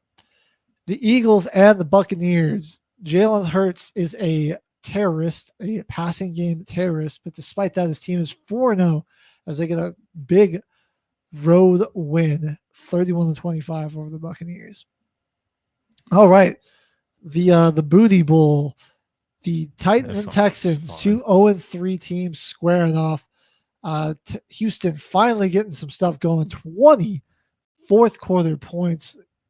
Finally get something going. It only took them hanging near 16 quarters of football to get it going, but they got it going. They win 26-0. Tennessee on the fast track to the number 1 overall pick again. All right, we got the Colts and the Rams. Indiana Jones versus Matty Stafford. It was a battle of some Titans here, but Stafford wholeheartedly outplayed Daniel Jones and came up with the big touchdown in the final minutes to seal the win, 27-20. Colts get their first loss of the season. Rams 3-1. Jacksonville Jaguars were going into Santa Clara to play the undefeated 49ers. Big game on the ground by ETN and some huge plays by a rising defensive star. And I mean, I'm going to say it. Dark horse DPOY candidate Devin Lloyd helped Jacksonville come out with a 26-21 win. Had a crazy game. Baltimore is officially in trouble. The offense stagnant, didn't look great. The defense still terrible. Patrick Mahomes and the Chiefs get Xavier Worthy back in that lineup, starting to return to form maybe. Bad news for the rest of the league. Chiefs with a commanding 37-20 win over the Ravens. And our final game of the afternoon slot, the Chicago Bears, fresh off a big win over the Dallas Cowboys. Blow out the Cowboys and then going on the the road. Field goal. Big special teams plays. Caleb Williams making some clutch plays down the stretch. Get a big 25-24 win to get back to 500 on the year. And on Sunday Night Football, game of the week, absolute thriller, back and forth. Dak couldn't be stopped. Love couldn't be stopped. Josh Jacobs couldn't be stopped. George Pickens couldn't be stopped. Nobody could be stopped. Romeo Doubs couldn't be stopped. Until overtime. The only thing that could be stopped was the clock. And it finally struck zeros at the end of overtime with a 40-40 tie. First time we've had a tie in I don't even know how many years, and I'm not hate ties. I'm not a big tie person. No fan base is satisfied after this one. Packers fans can't even rub it in Jerry's face that they got the win with Micah Parsons. And the Cowboys fans can't even say, we got it done without Micah. So no one is even satisfied. They just walk out of here with just stats. That's kind of the beautiful irony of a tie is that, well, nobody loses. Nobody walks away from that happy. Not the teams, not the fans. You're just exhausted and you get nothing from it. Not the neutral fans that don't have any rooting interest. Nobody gets anything from a tie. No. Then we come to Monday Night Football. We had a doubleheader. Yeah, actually, you know who got something from the tie? Caveman did, because I bet the tie in the fourth quarter.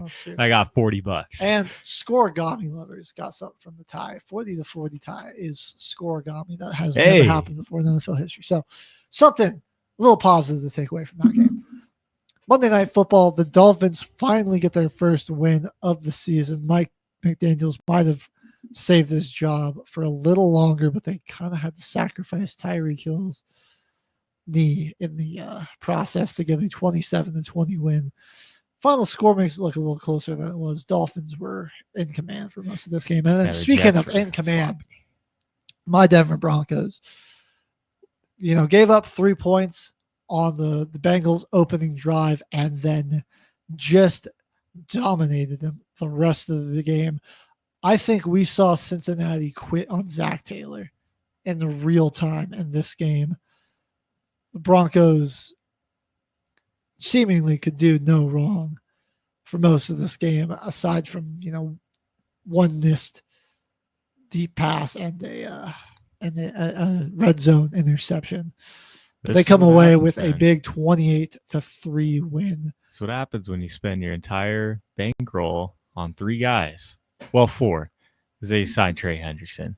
But they spent all their money on 4 people. And this is the struggles of it. Yeah. This is Caveman and all those viewers watching at home. Got a lot of games to get into. Where would you like to start?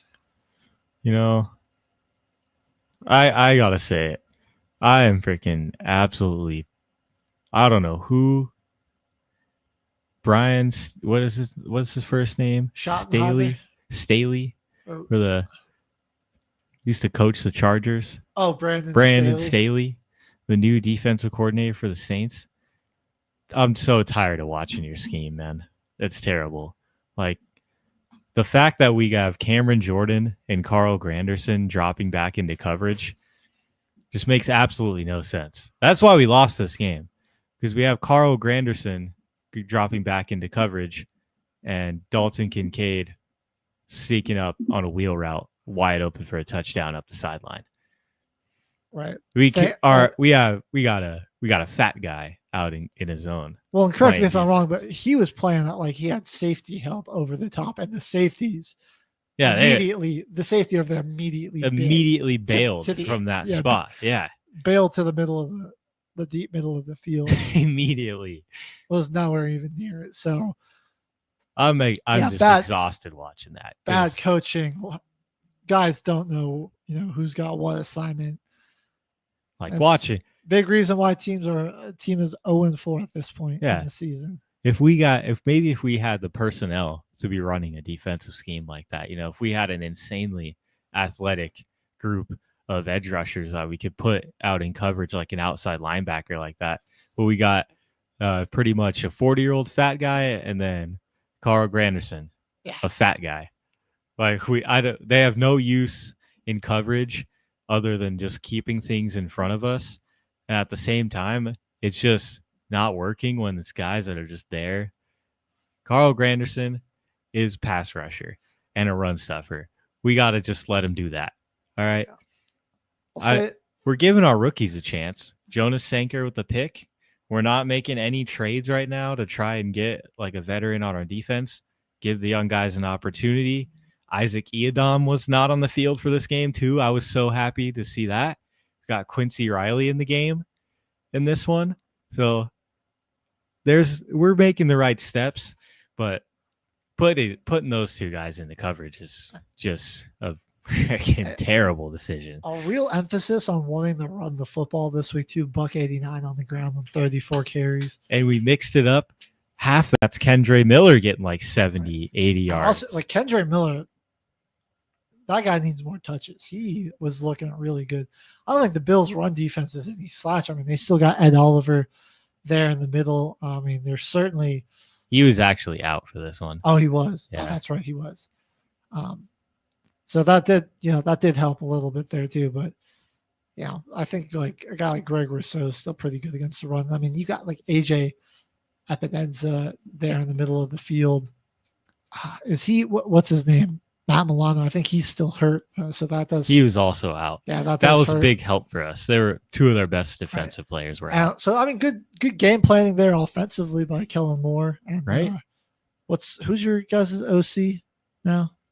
Let me see, honestly. I just kind of think Kellen Moore is taking the play call. But yeah, I mean. It's mainly Kellen Moore doing most of our play calling. Right. But I want to see that your receivers are probably going to struggle getting open against this Bills secondary. It's Doug Nussmeier. Oh, okay. I forgot about that. Right. Quarterback's coach for the Eagles. So pretty much just bringing over some help. Exploiting where some of the Bills' weaknesses on defense was with those injuries there. Yeah, did a good job. I mean, Rattler, 126 in the air is nothing impressive, but hey, he's the most consistent player on our team. I think, and he hasn't even won a game. Really, what kind of killed you guys and took away any chance of like pulling off that upset? Tried to run that Philly special and it got picked off. Yeah, that was just dumb. We ran a Philly special into triple coverage. They knew exactly what we were doing. Right. I mean, credit to Cole Bishop. He wasn't quite in position. Like he made a play on that ball. It was an incredible catch to get that. And then Buffalo. Again, like it's a little weird. Like Allen's not having big numbers. I mean, James Cook ran rough shot through your guys' defense, and Allen picked up 45 on the ground and the touchdown. Plus, he had two through the air. I feel like the Bills kind of just like are playing around the level of their opponent and not trying to like they're playing just well enough to come away with the win without having to do anything. They got to get out there, too crazy, get on the gas in one of these games and just go and set the tempo. Like this, I feel like the only reason the Saints had a chance is because we were able to kind of play at our strengths. So like we were able to get that quick game going. I really think you guys are a well-coached team.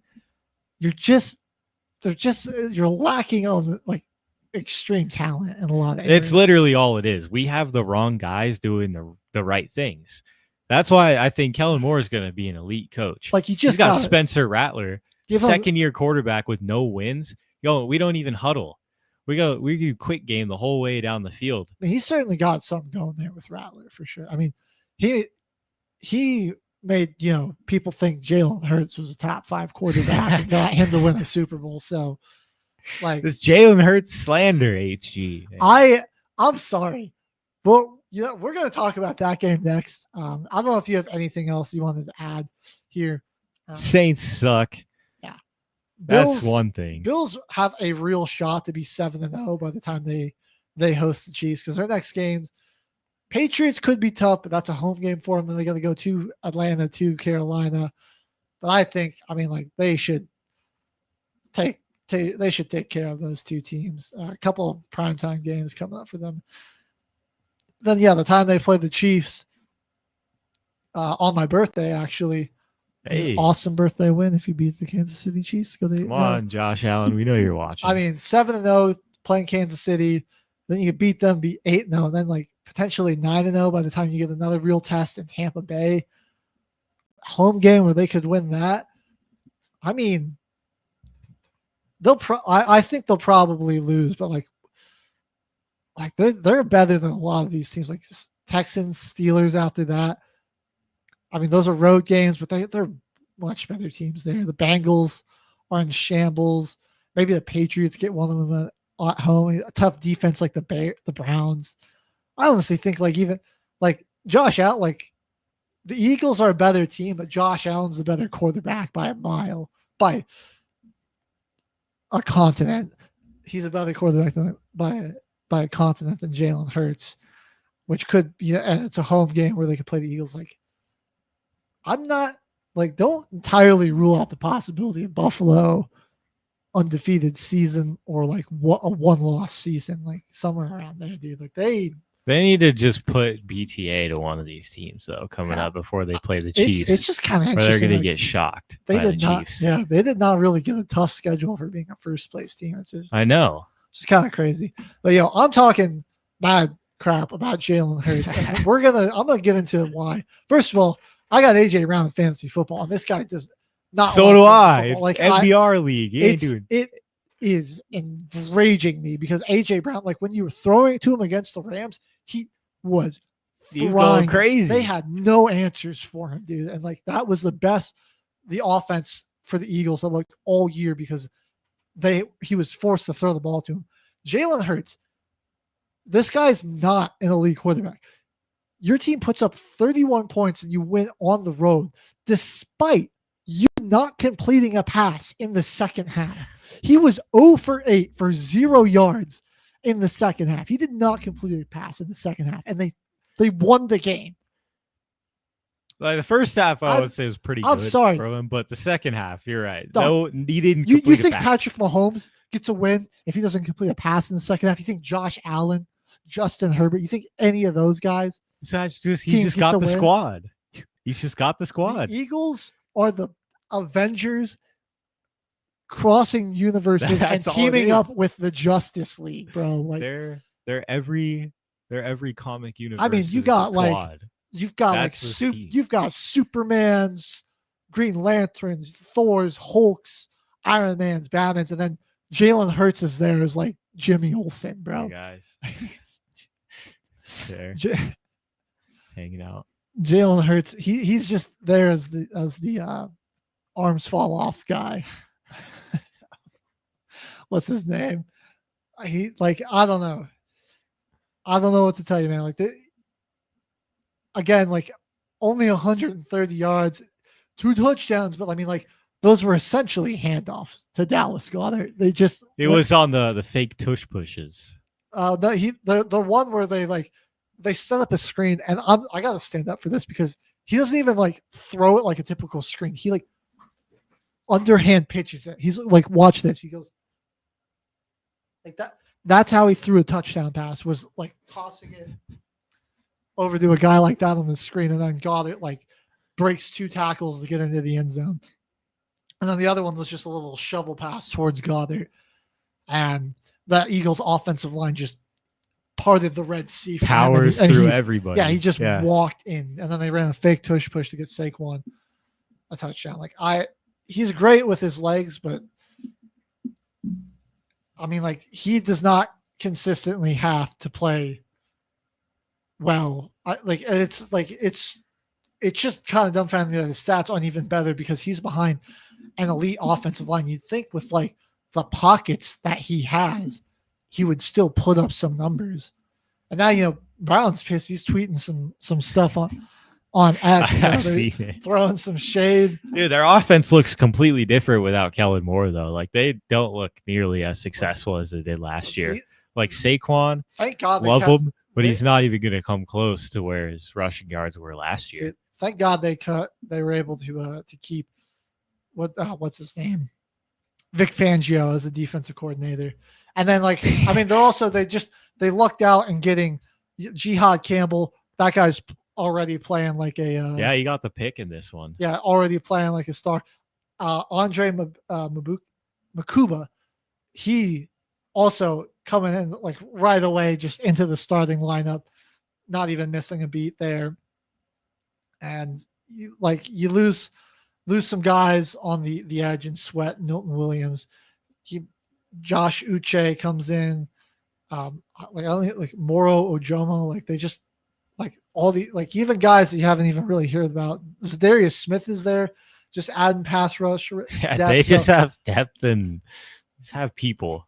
I mean, Howie Roseman is the one above all, and he just. That's the Nick Fury of this universe. That's shows up. That's God. That's like God in Marvel. That's who the one above all is. That's what Howie Roseman's doing. He just keeps getting the pieces. I mean, 4-0. Dude, I'm convinced that the Eagles could probably still win the Super Bowl with me at quarterback. Yeah. At this point, bro. You know what, NFL? Let's try it out. 1 week. Let H.G start.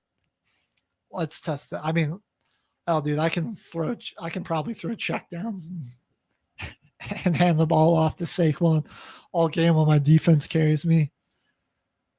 I don't think I'll be getting sacked a whole lot behind this offensive line. I'm on a bit of a rant about it. I don't know.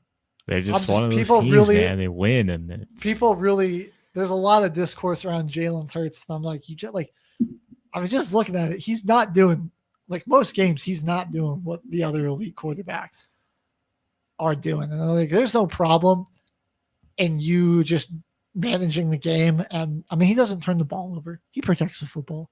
Does a good job of that. Doesn't put his team in a bad situation. But it's just the special teams and the defense are making such huge plays. I mean, second week in a row, they got a block for a touchdown. They've blocked 2 field goals the week before, ran one back for a touchdown, blocked a punt for a touchdown to get on the board, and then defense forces a 3-and-out right after that, and then they're able to put a drive together, go and get a touchdown, so you got a 14-0 lead. Sorry, my phone's ringing. Bucks almost came back in this one, though. They did. So we'll see who's got the key to beating Philadelphia. I think the key is going to be, can you force them to have some turnovers? Because I mean, on the season, I'm going to go to their team stats here. I mean, they don't really have. Hurts hasn't thrown an interception. They've lost 1 fumble all year, it looks like, if I'm reading this right. So they've got they fumbled it 4 times. They've only lost 1. They're getting huge plays on special teams. Their defense is limiting opponents, or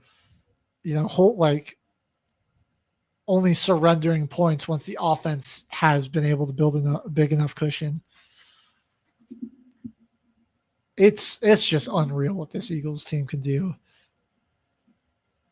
But Jalen Hurts, he's not top 5.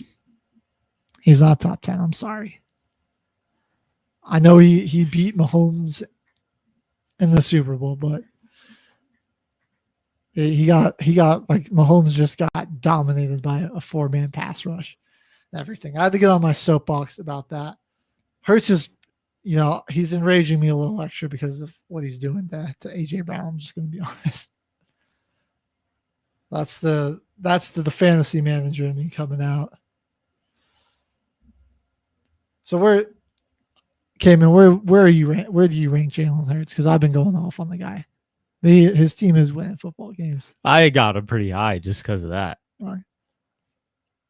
Man, I think last year's Super Bowl outplayed Mahomes.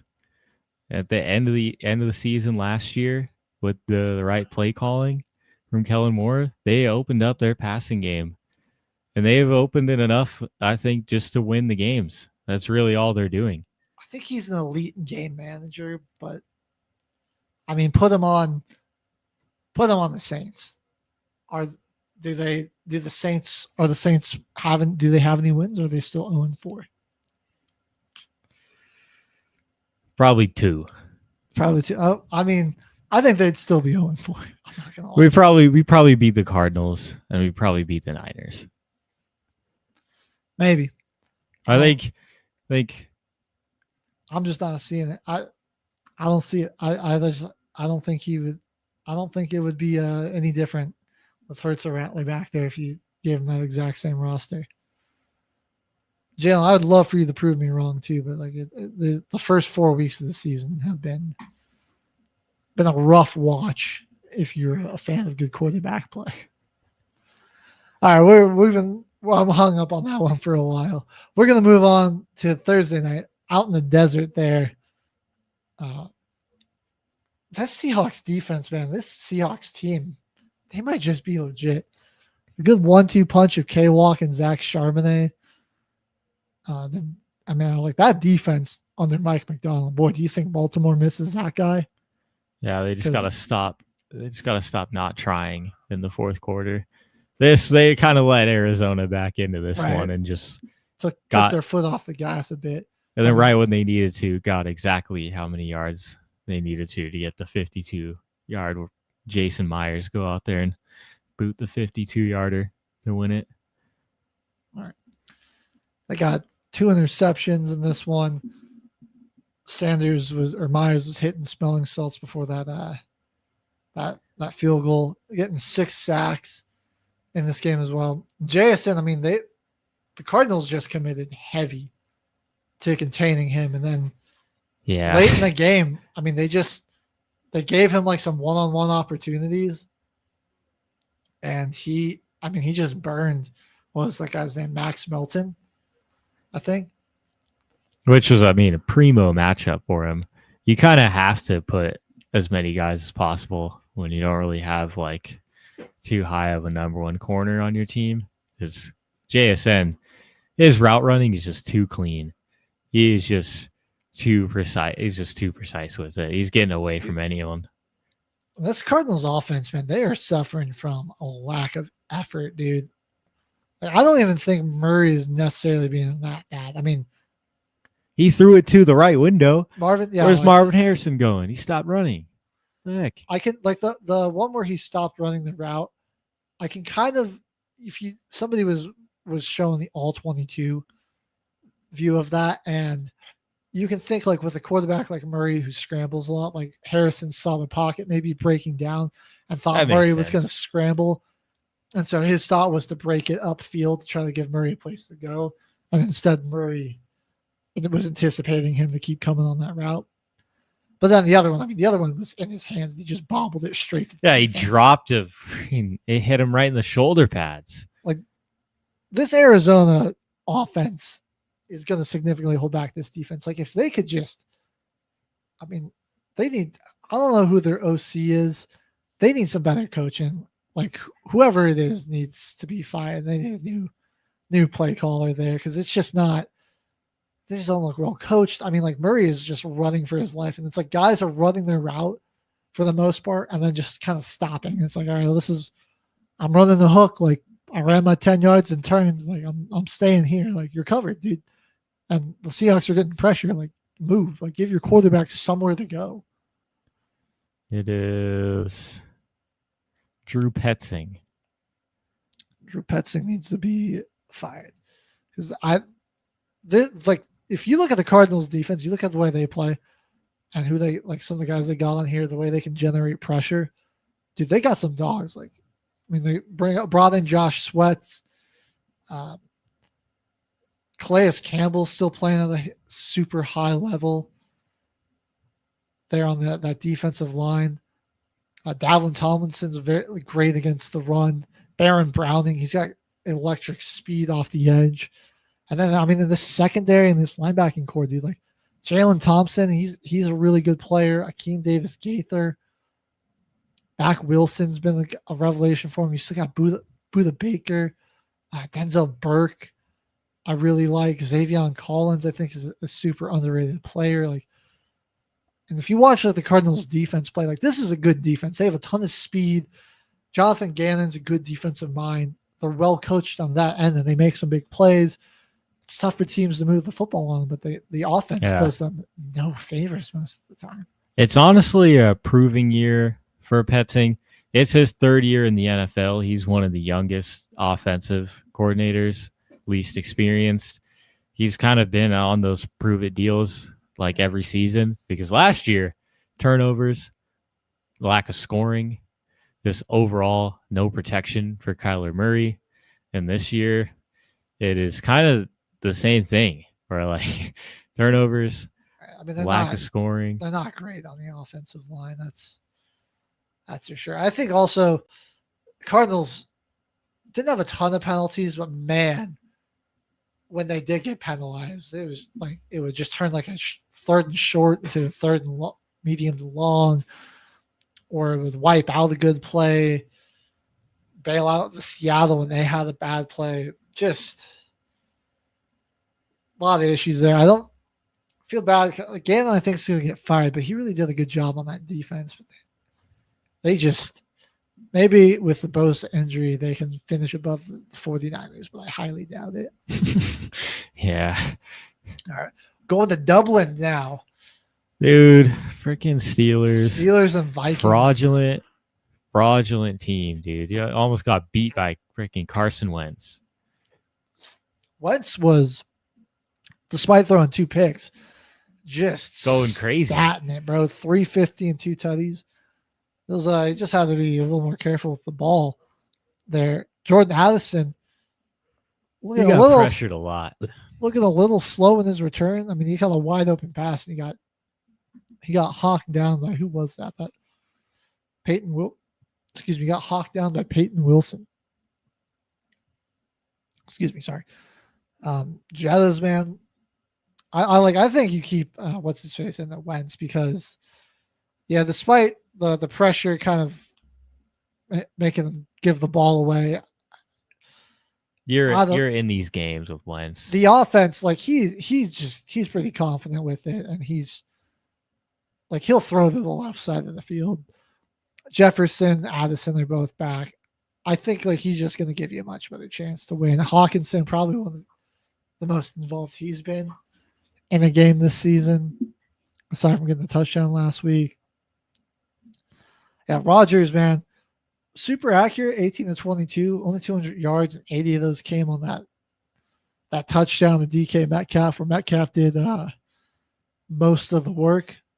Nice to see him finally have a good game in the black and gold, though. 5 catches for 126 and a touchdown. But, dude, Kenneth Gainwell, man. You think Jalen Warren going down, this Caleb Johnson's time? Nah, people be forgetting about Kenny Gainwell. Great name for a running back. His last name's literally Gainwell. Like, he was pretty solid in the receiving game, too. Yeah, 35 in the receiving. He was he's kind a big chunk of their offense. 99 on the ground, 2 touchdowns. I think they just got to use him as just like a utility guy and try to work with one of the signings. I mean, this is how the Warren got injured. Yeah. So I figured, hey, maybe Caleb Johnson might get an opportunity, but I think they're just going to win games by letting Gainwell carry the rock, having Rodgers make some big throws when they need it, and just play in defense. Like it's going to be some old school Steelers football, but I think it's going to be effective for them.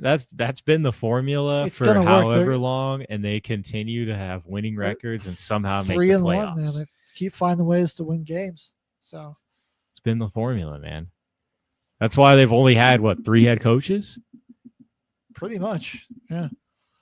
Good win for them in Dublin. Minnesota has to stay out there because they're playing in London next week, so they're staying across the pond, training out there as the Browns come over to take. That early game confused me. I forgot it was even happening this week. Yeah, I unfortunately can't really watch the early games. I got to get off of work and when they're overseas, I get off of work and sleep for like 4-ish hours before I get up for the 11 o'clock kickoffs. Now, there's a lot of caffeine and power through the days, but I do it because I gotta watch. I want to be able to give you guys insightful looks into the game. I was able to get some seniority at my job to just have Sundays off so I could watch the games. Do envy you there. All right, well, we're talking about the Browns. They got to go to London. They're going to be coming off a tough loss on the road to the Lions. And they freaking stink. Yeah. Quinshon Judkins, man. He looked good. Certainly looking like the RB1 down there in Cleveland now for sure. I'm just seeing how deflated though, Joe Flacco. Yeah, Flacco, they need to put in another quarterback as soon as possible. Take him out behind the woodshed and put him out of his misery, man. Why There's is Joe Flacco motivation. still playing? He does not look like he wants to play. He's just, it was a rough 184 yards, no touchdowns, and 2 picks. interceptions. One of them, he didn't. There was only the only person that was near that pass on the second interception was Kirby Joseph. I mean, he threw that. That would have been intentional grounding if it didn't get intercepted. Yeah, there wasn't a Browns player. There was no one near on that side of the field. He just threw it. The whole entire play was on the right side of the field, and he just chucked it out of bounds to the left where Kirby Joseph was. There was not a single person and that Browns player in that zip code.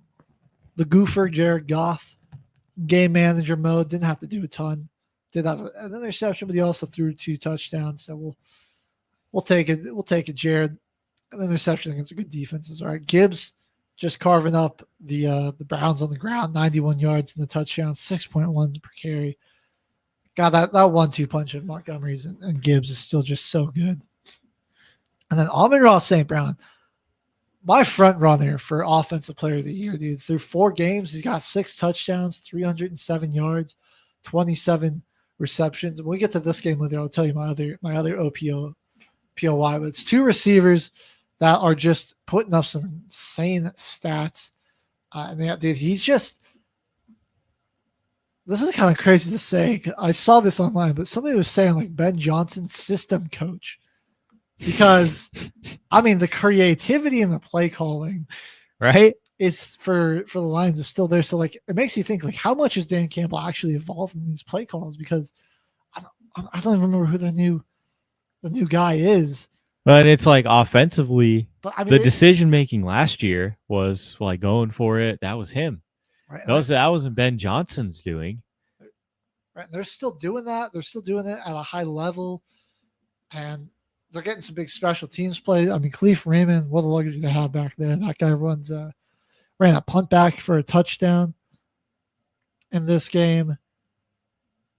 Where's their 4th down efficiency? Only went for a 1s in this one, actually. 0 for 1. They didn't even get it. But, yeah, I mean, like, it's a pretty – that special teams play was huge because the point that came at – it was a pretty close game. In the 4th, and it was, it was a 10-point game at that point, and that just pretty much – that really sealed it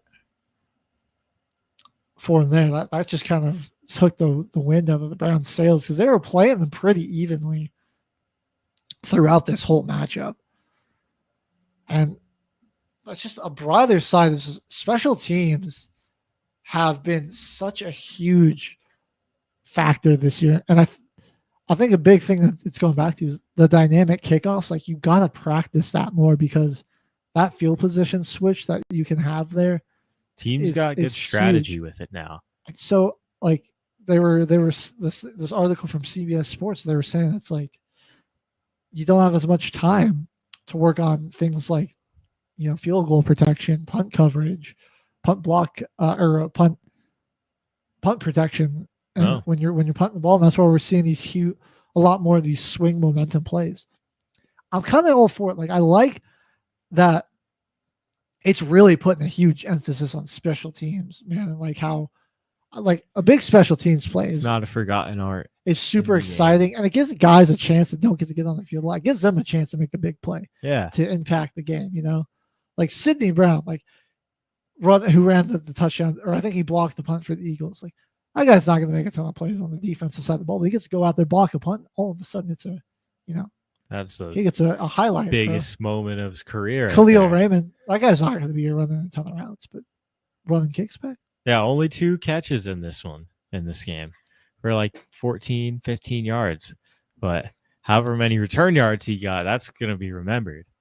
Because that like won the Lions the game right there. Much like, yeah, that just took the soul out of the Cleveland. I think last year, I agree with you. Last year we saw the running game renaissance.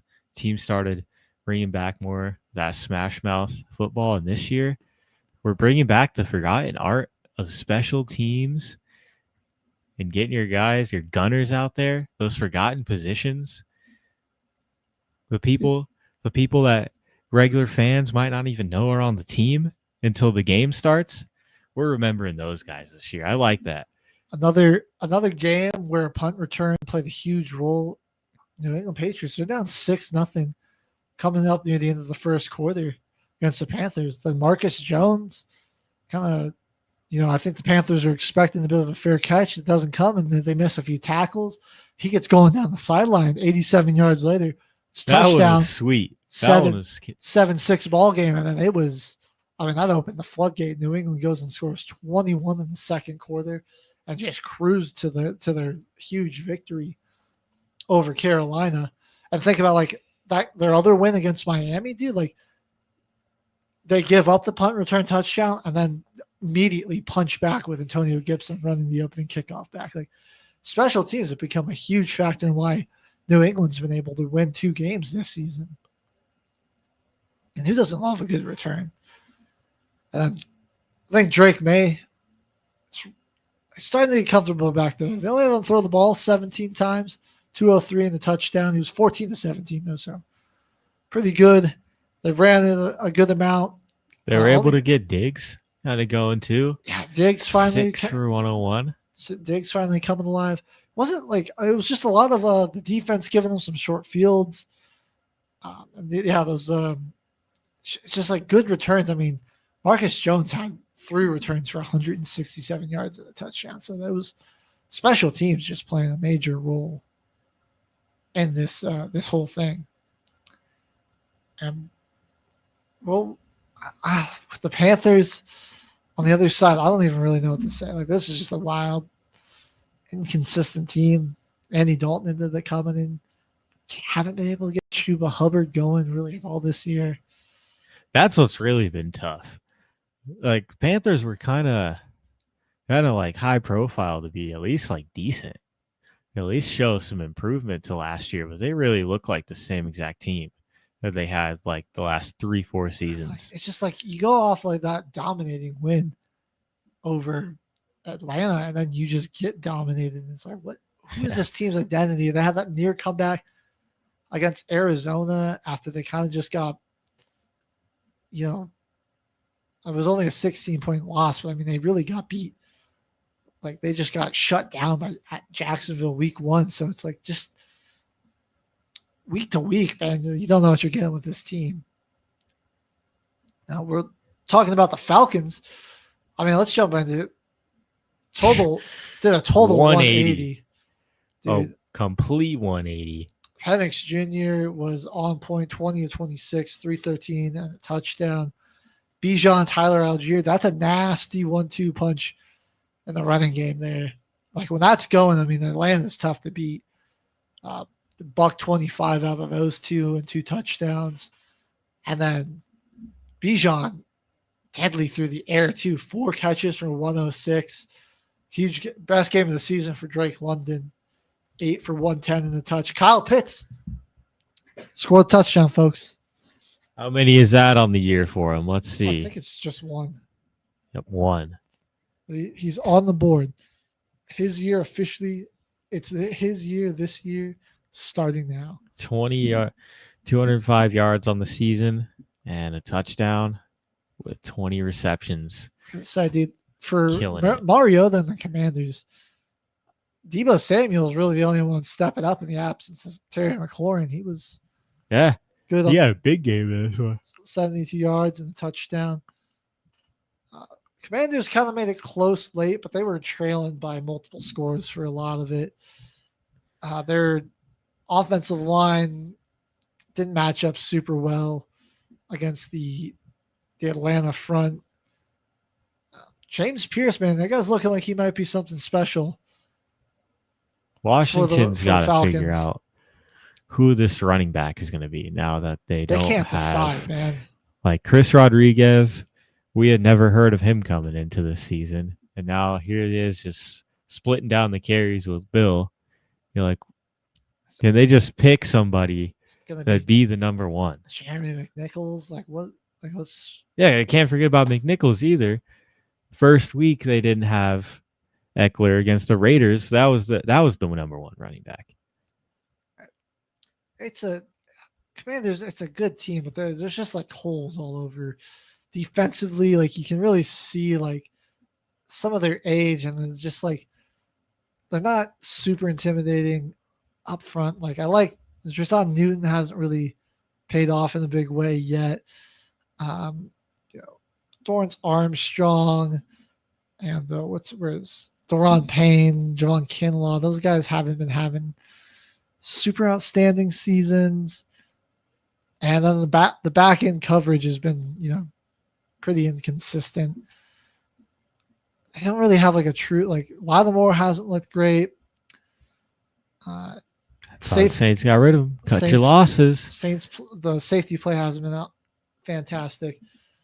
Like even when they get Jaden Daniels back, like there's definitely a lot of weaknesses on this team that can be exploited for the Commanders. And I like that they brought in some good veteran pieces, but it was bigger and more beneficial to their team last season. Like this year, having those veteran guys coming off a pretty long playoff run and then having a shorter off season without as many preseason games and then going straight into this year without having as much depth. Oh yeah. It kind of makes sense why this is a 2-2 football team. They didn't really make a big splash on the defensive side of the ball, which is what I think they needed to, like an elite edge rusher or something to just really make this team kind of a threat. All right, let's Jackson Dart, man. First start. Didn't put up a ton of yards through the air, but didn't turn the football over. Made some nice throws, was a threat with his legs. This is the freaking team in the NFC East that I really hate. The Giants, dude. Because got talent, but I mean losing Malik Neighbors is gonna. That's why. That's my fantasy receiver that I'm pissed about not having a good year this year. Screw the Giants. Picking Malik Neighbors last year in the draft, and you give him absolutely no quarterback. It's like you're getting half the job done. Now he's done for the year. That ACL tear, you get somebody that can at least complete a pass. And what happens? Nuked my fantasy team, man. I hope he's okay. And dude, it's at MetLife Field. It claims another victim. And it got Joe Alt too. Yeah, Joe Alt goes down. His is just an ankle though. Yeah. So he's expected to come back. But Neighbors' season ended right here. So this game was really dominated by rookie running backs. Hampton had a big game. People are waiting for that, dude. 128 and a touchdown. And Cam Scatterbu this guy just will run into a brick wall over and over and over again until it breaks. He is the freaking scene. It's from Deadpool, right? Where Juggernaut's chasing that girl through all the walls. Oh, that's X3. That's X3. Yeah, he's just running through the walls, chasing the girl. That is Cam Scatterbu. Big game out of this Giants defense, which is pretty elite. I mean, Bobby Okereke having himself a season with all these tackles. Brian Burns was disruptive. He gets a sack. Thibodeau gets a sack as well. Despite only 2 sacks, I mean, a lot of pressure on Herbert. Did not look super comfortable back there. And, I mean, despite giving up 6 sacks, Dart protects the football. No turnovers. Let's go. Played a pretty clean game. Had a few fumbles, but they're able to get back on top of those. Rather efficient on 3rd down, which is a big story as the Chargers only converted the 4th of their 3rd downs. The O-line just looked shattered without Joe Alt. And it was the Chargers. They were beating themselves with penalties. That killed a lot of drives, just put them behind the sticks a ton. And then the Giants weren't super explosive, but they just held on to the ball. Yeah. 11 more minutes. They made their possessions matter by just having the ball for as long as possible. Big test in Finally 3 weeks against the Eagles. But, I mean, how you feel like, do you think the Saints can get a win against this Jackson Dart-led team? I mean, that team if squad. Dayball coaches like he did in this game, then no. But if he coaches like he normally does, then the Saints are going to win. Because, I mean, this is probably the best coaching game, the best coached game from Brian Daboll in his Giants tenure. Oh, certainly. You take down Harbaugh, you get some game-wrecking sacks on Herbert. Couldn't stop the run worth a damn. But you had something. Going on to our next matchup, we're going to just jump into this one real briefly. Cam Ward got no help down there. I mean, Tony Pollard, washed. Ridley, washed. It's making Cam Tyler Ward Lockett, look freaking worse. not even there. It's him and Alec Ayoman there against the world, dude. Like the defense is playing solid. CJ Stroud's offensive line. Did you see that play where Jeffrey Simmons sacked him immediately? The center snapped the ball and just let him run right past him. Move. And what's crazy is even if that didn't happen, there was an unblocked player off the edge too. He still would have got sacked. On like a 4-man pressure. Like this offensive line has no idea what they're doing. So it's like you have Jeffrey Simmons in that gap right next to you as the center. Like it's so hard. I'm gonna go and double team the other defense. It's hard for me to write Stroud off. It's like I'm like, can we get the guy some protection and some better play calling? I think they got into the bag a little bit, went to the run game, and we're just eventually just trying to feed the ball to Woody Marks, who was the hot hand. Scores 2 touchdowns for him. And this one, the rookie Jaden Higgins getting his first NFL touchdown. There was a few nice connections with CJ and Nico. It just took them the entire football game for that to happen. So Texans get a much needed win, but I mean both of those teams are out of contention. You got the Colts. A lot of issues. You got the Colts in your division. We're talking Colts and Jaguars next because both those teams squaring off against some AFC West teams. We're going to start with the Colts. Weren't able to pull off the win because vintage Matthew Stafford, dude. I mean, through the 29-41, he had a 123 passer rating, 375 and 3 touchdowns. The back injury is not an issue for this man.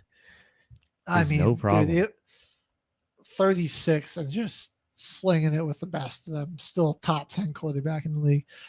Danny Puka Dimes being a legit safety valve though. Yeah, 13 catches. He's my other guy. That's offensive rookie of the year right there.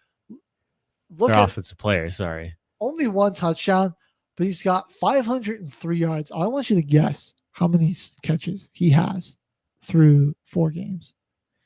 He's at like 50, right? 42. He's got 42.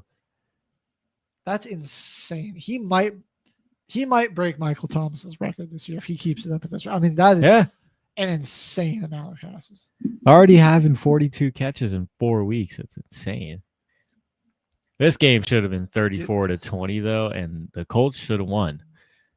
Yeah, dude. The Colts should have won this game. Adonai Mitchell, I mean, he wiped off at least 12 points, 14 probably, assuming those PATs go down. Fumbling the ball, like he made an amazing catch, and then he stays on his feet, keeps running, Like, you're right there. What are you doing? How do you drop the ball in that situation and let it go out the back of the end zone? Celebrated too early, and it just slips out of his hands. And dude, it pains right at the me, goal line. because I thought this guy was going to be special. I think he wipes off an amazing Jonathan Taylor run with a holding penalty. Yeah, that's the other thing. Just killing themselves. And like with Danny the Dimes, penalties in this 2 one. picks in this one. I see what he was going for. His problem is that he just stared down the route. Like His eyes were directly where he wanted. You to throw would the have ball. had a one-on-one matchup if you tried to look off the safety, but he didn't either time.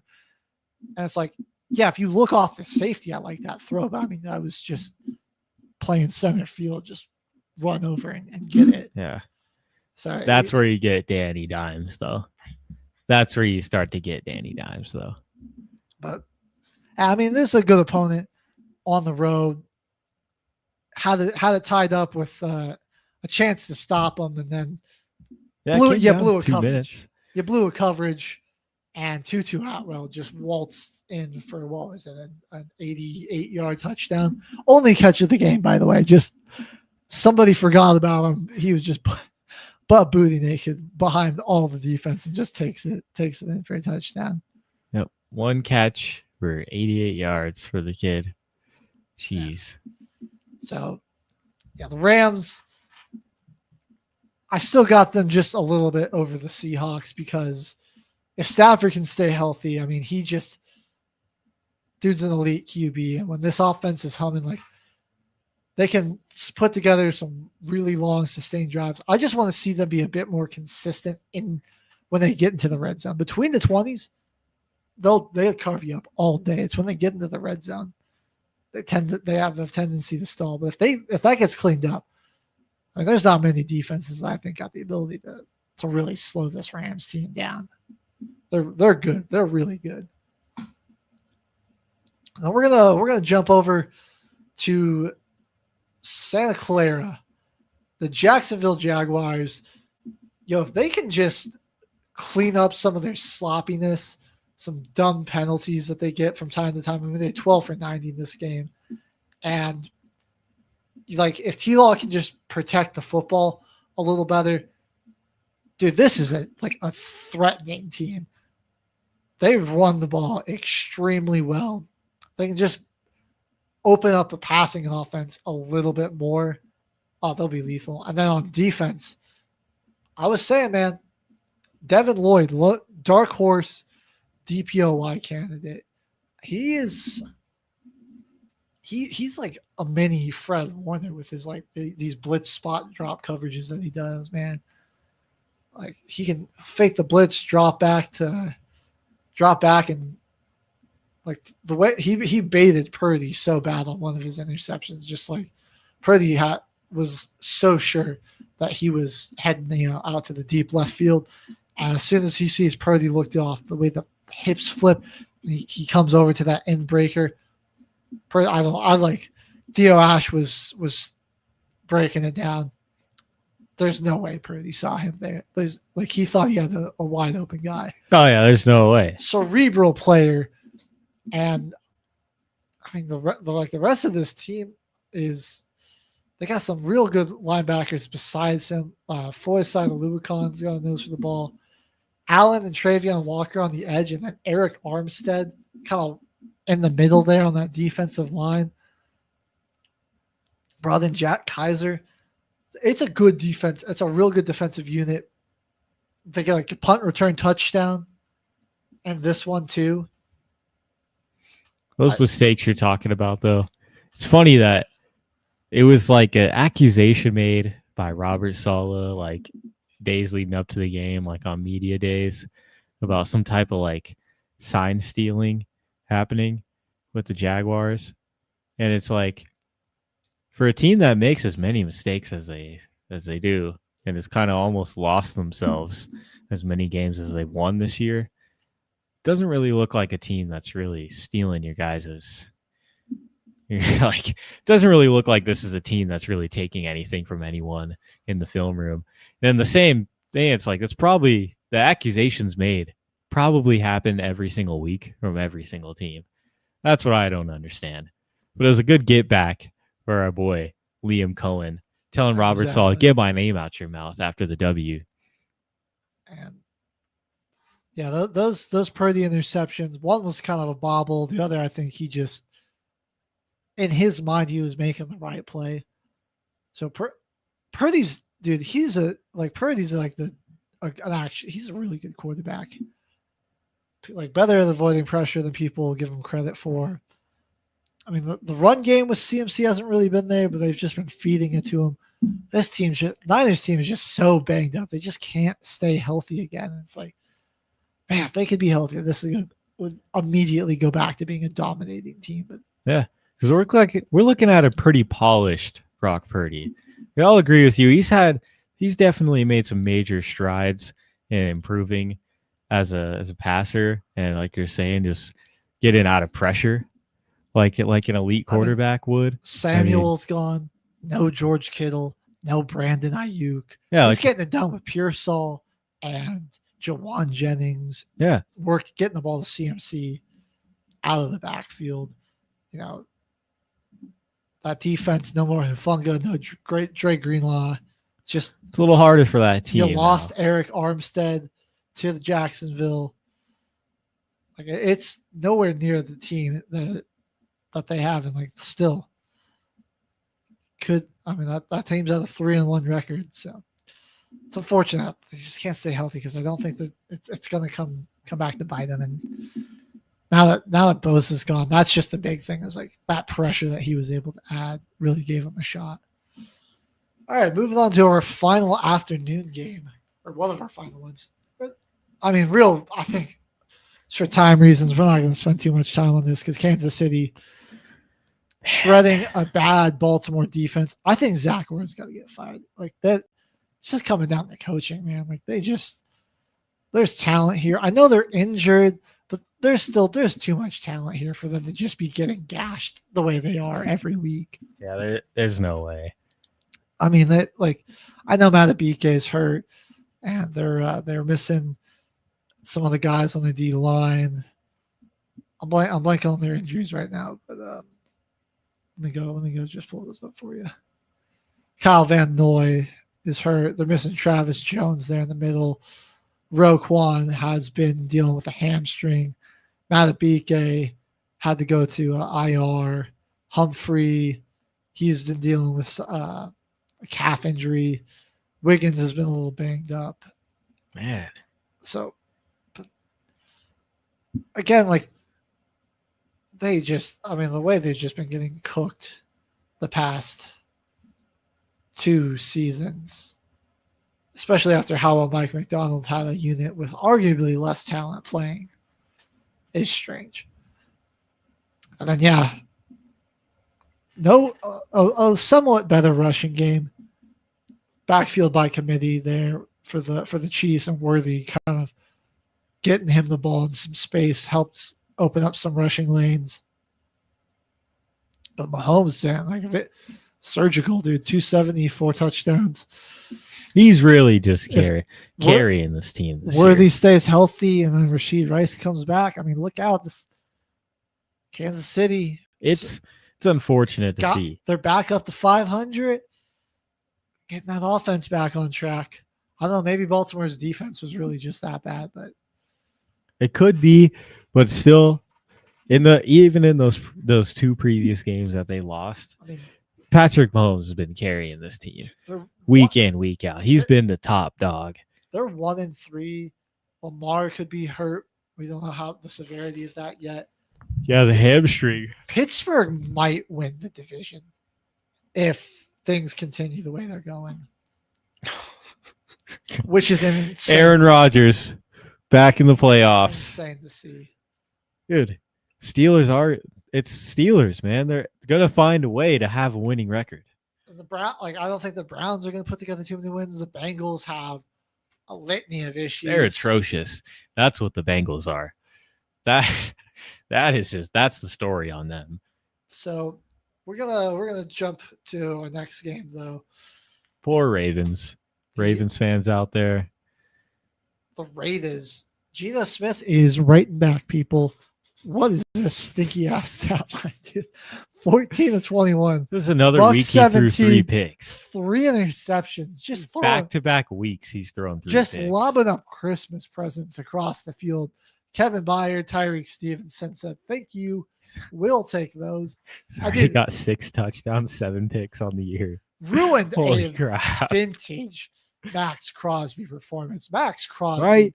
He was on fire. Dominated, batting passes, had an interception off a batted ball, blowing up plays in the run game. That's the best Max Crosby performance we've seen in so long. I was so happy. He didn't get to Caleb, but like, dude, he forced Caleb to bail out.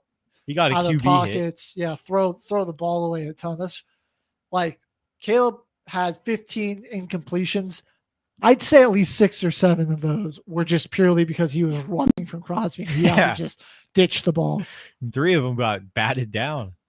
Right. So like 3 more were like it wasn't just Crosby. I mean, the defensive front for the Raiders was playing with some ambition, dude. And Gino just kept putting them in atrocious position. Like the Bears couldn't run the ball at all. Caleb was okay. The one pick, not much you can do. I mean, that was an incredible play. Only got sacked 1 time, 212, threw a touchdown.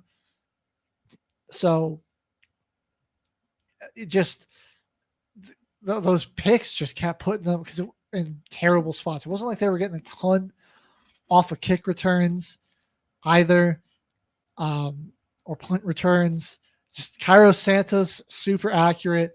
And then the Raiders just putting their defense, like the Bears didn't have to get a lot of yardage to get Santos in field goal range. No. And then Caleb leads a great drive to get them down the field. DeAndre Swift runs it in, gives them a 1-point lead.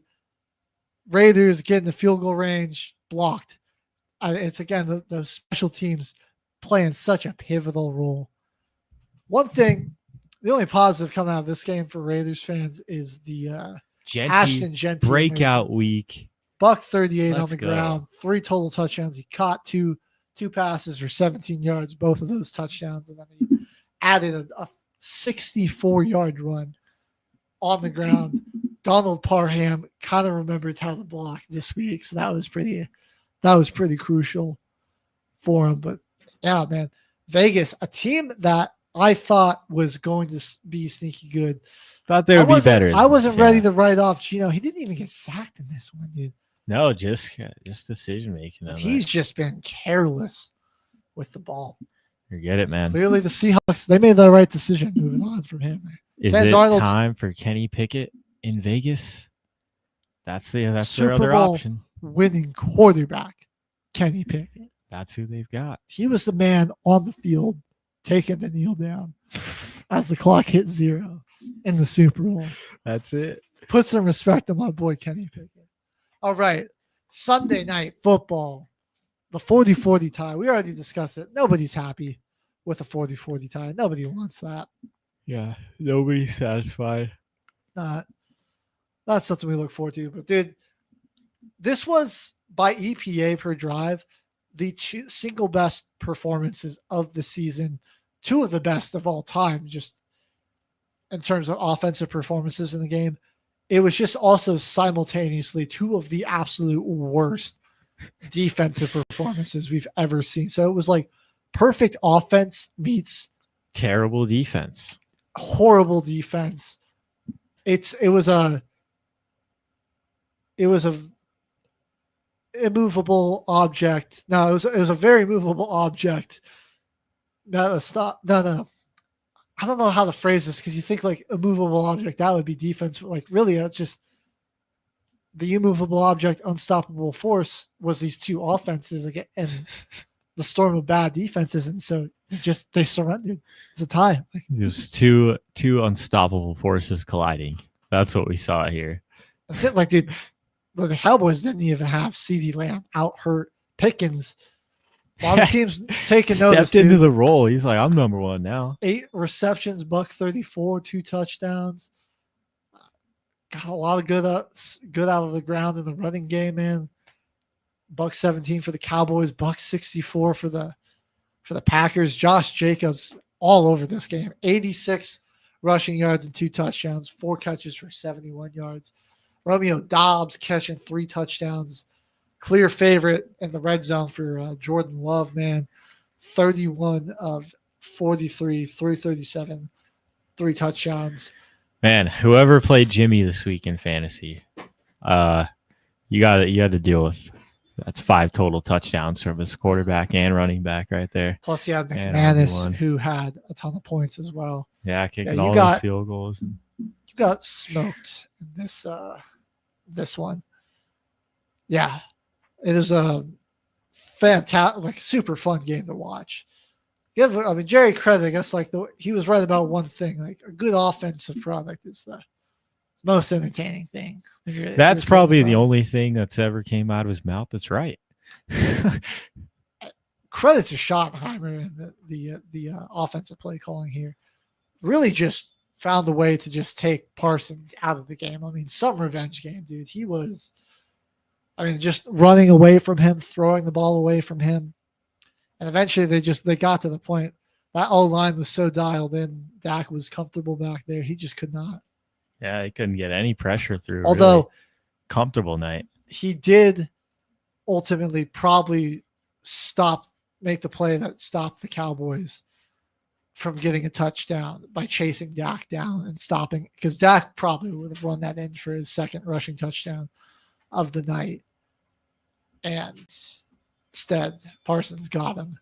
They had to kick the field goal. That gave Green Bay a chance to go down and tie the game. Serious hustle, despite some mismanagement of the clock. They're late. So, thoughts on the tie on this one? Do you got anything else to add to this game that was absolutely electric? I think somebody at FanDuel is getting fired. 5 minutes left in the fourth quarter, and the line is still open that the game is going to tie at plus 390. Of course, I'm going to bet on that. It's the perfect time for those offenses to stall out. After they had a just explosive shootout of a game, let's get into overtime and just kick some field goals and let the time run out. Perfect time for the offenses to stall out, and the perfect time for the defenses to finally get a stop, somewhat of a stop, hold them to 3 and not lose the game completely. Dallas is going to be the most entertaining team to watch this year. I'm calling it. I can't think of another team that's just going to allow, because this is a fantastic offense. And Dak, dude, Dak's an elite quarterback. He's an elite quarterback. He plays like one for the until it gets to the postseason. But after that, he's if they even make it. So it's just there's going to be a lot of points scored. Dude, it looked like this was going to get ugly, and then Dallas flipped the switch to really get this thing competitive again, because Green Bay was just stifling them and then getting whatever they wanted offensively. But good creativity to generate some pressure and get after Love and force some bad throws and get a few stops here and there that just keep this game competitive. Monday Night Football, the Miami Dolphins got the win on the legs of Devon Achane and a 2-touchdown night out of Tua get the win. But at what cost? Tyreek Your number Hill, one receiver dislocated his knee. Brutal loss for them. Darren Waller. Where the heck's that guy been at, man? 2 touchdowns tonight? All right. He had 2. What the heck? Where has that guy been at? Garrett Wilson, man, still. God, I feel bad for the dude. He's such an elite receiver, and he's just had such terrible poor quarterback play his whole time there, dude. And a terrible O-line. Tyrod Taylor and Justin Fields are his QBs. He still got 27 catches for 311 and 3 touchdowns. He's having a solid year. Fields really hasn't looked that bad. It's just kind of that the offense as a whole has been really sloppy. Yeah. They haven't gotten a lot out of the run game. They fumbled when they could have gone up and scored the touchdown and got up 7-3. And you fumble right at the goal line. It's just the Jets just shoot themselves in the foot. And it's always right after they have flash in the pan moment. Because I've seen them run the ball efficiently. 13 penalties in this game, Caveman. They had 197 on the ground. I mean, Fields had a huge play with his legs. They outgained Miami 404 to 300. Oh my God. Come on, Miami. Penalties, Jets. blowing up promising drives, and then shooting, like fumbling at the goal line, just dumb stuff like that. They fumbled 3 times and lost all 3. Yeah. Like Fields played the clean game passing, but he lost the fumble. Isaiah Williams lost the fumble. Allen, as I mentioned, fumbled at the goal line. So you got just got to hold on to the ball. The Jets, realistically, they could have beaten the Steelers. They had a real shot. Who against Tampa Bay? Yeah, they had it down to pretty much backed Baker up against the wall. Yeah, they came back in that thing and they took the lead, and then their defense just fell apart despite them, they gave up a lot of field goals, but they were all bend don't break for most of that game, and then they couldn't get like a takeaway or a stop or anything. Just a shocking lack of no pressure from this defensive line, no takeaways. It's just not. There's something here, like New York's beat themselves in a lot of these games. Like this is a team that easily could be 3-1.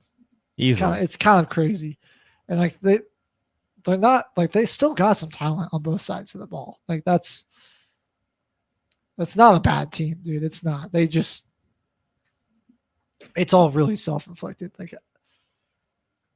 They gotta get that cleaned up. First year coach, maybe that gets worked on, but it's getting late early for them in this season.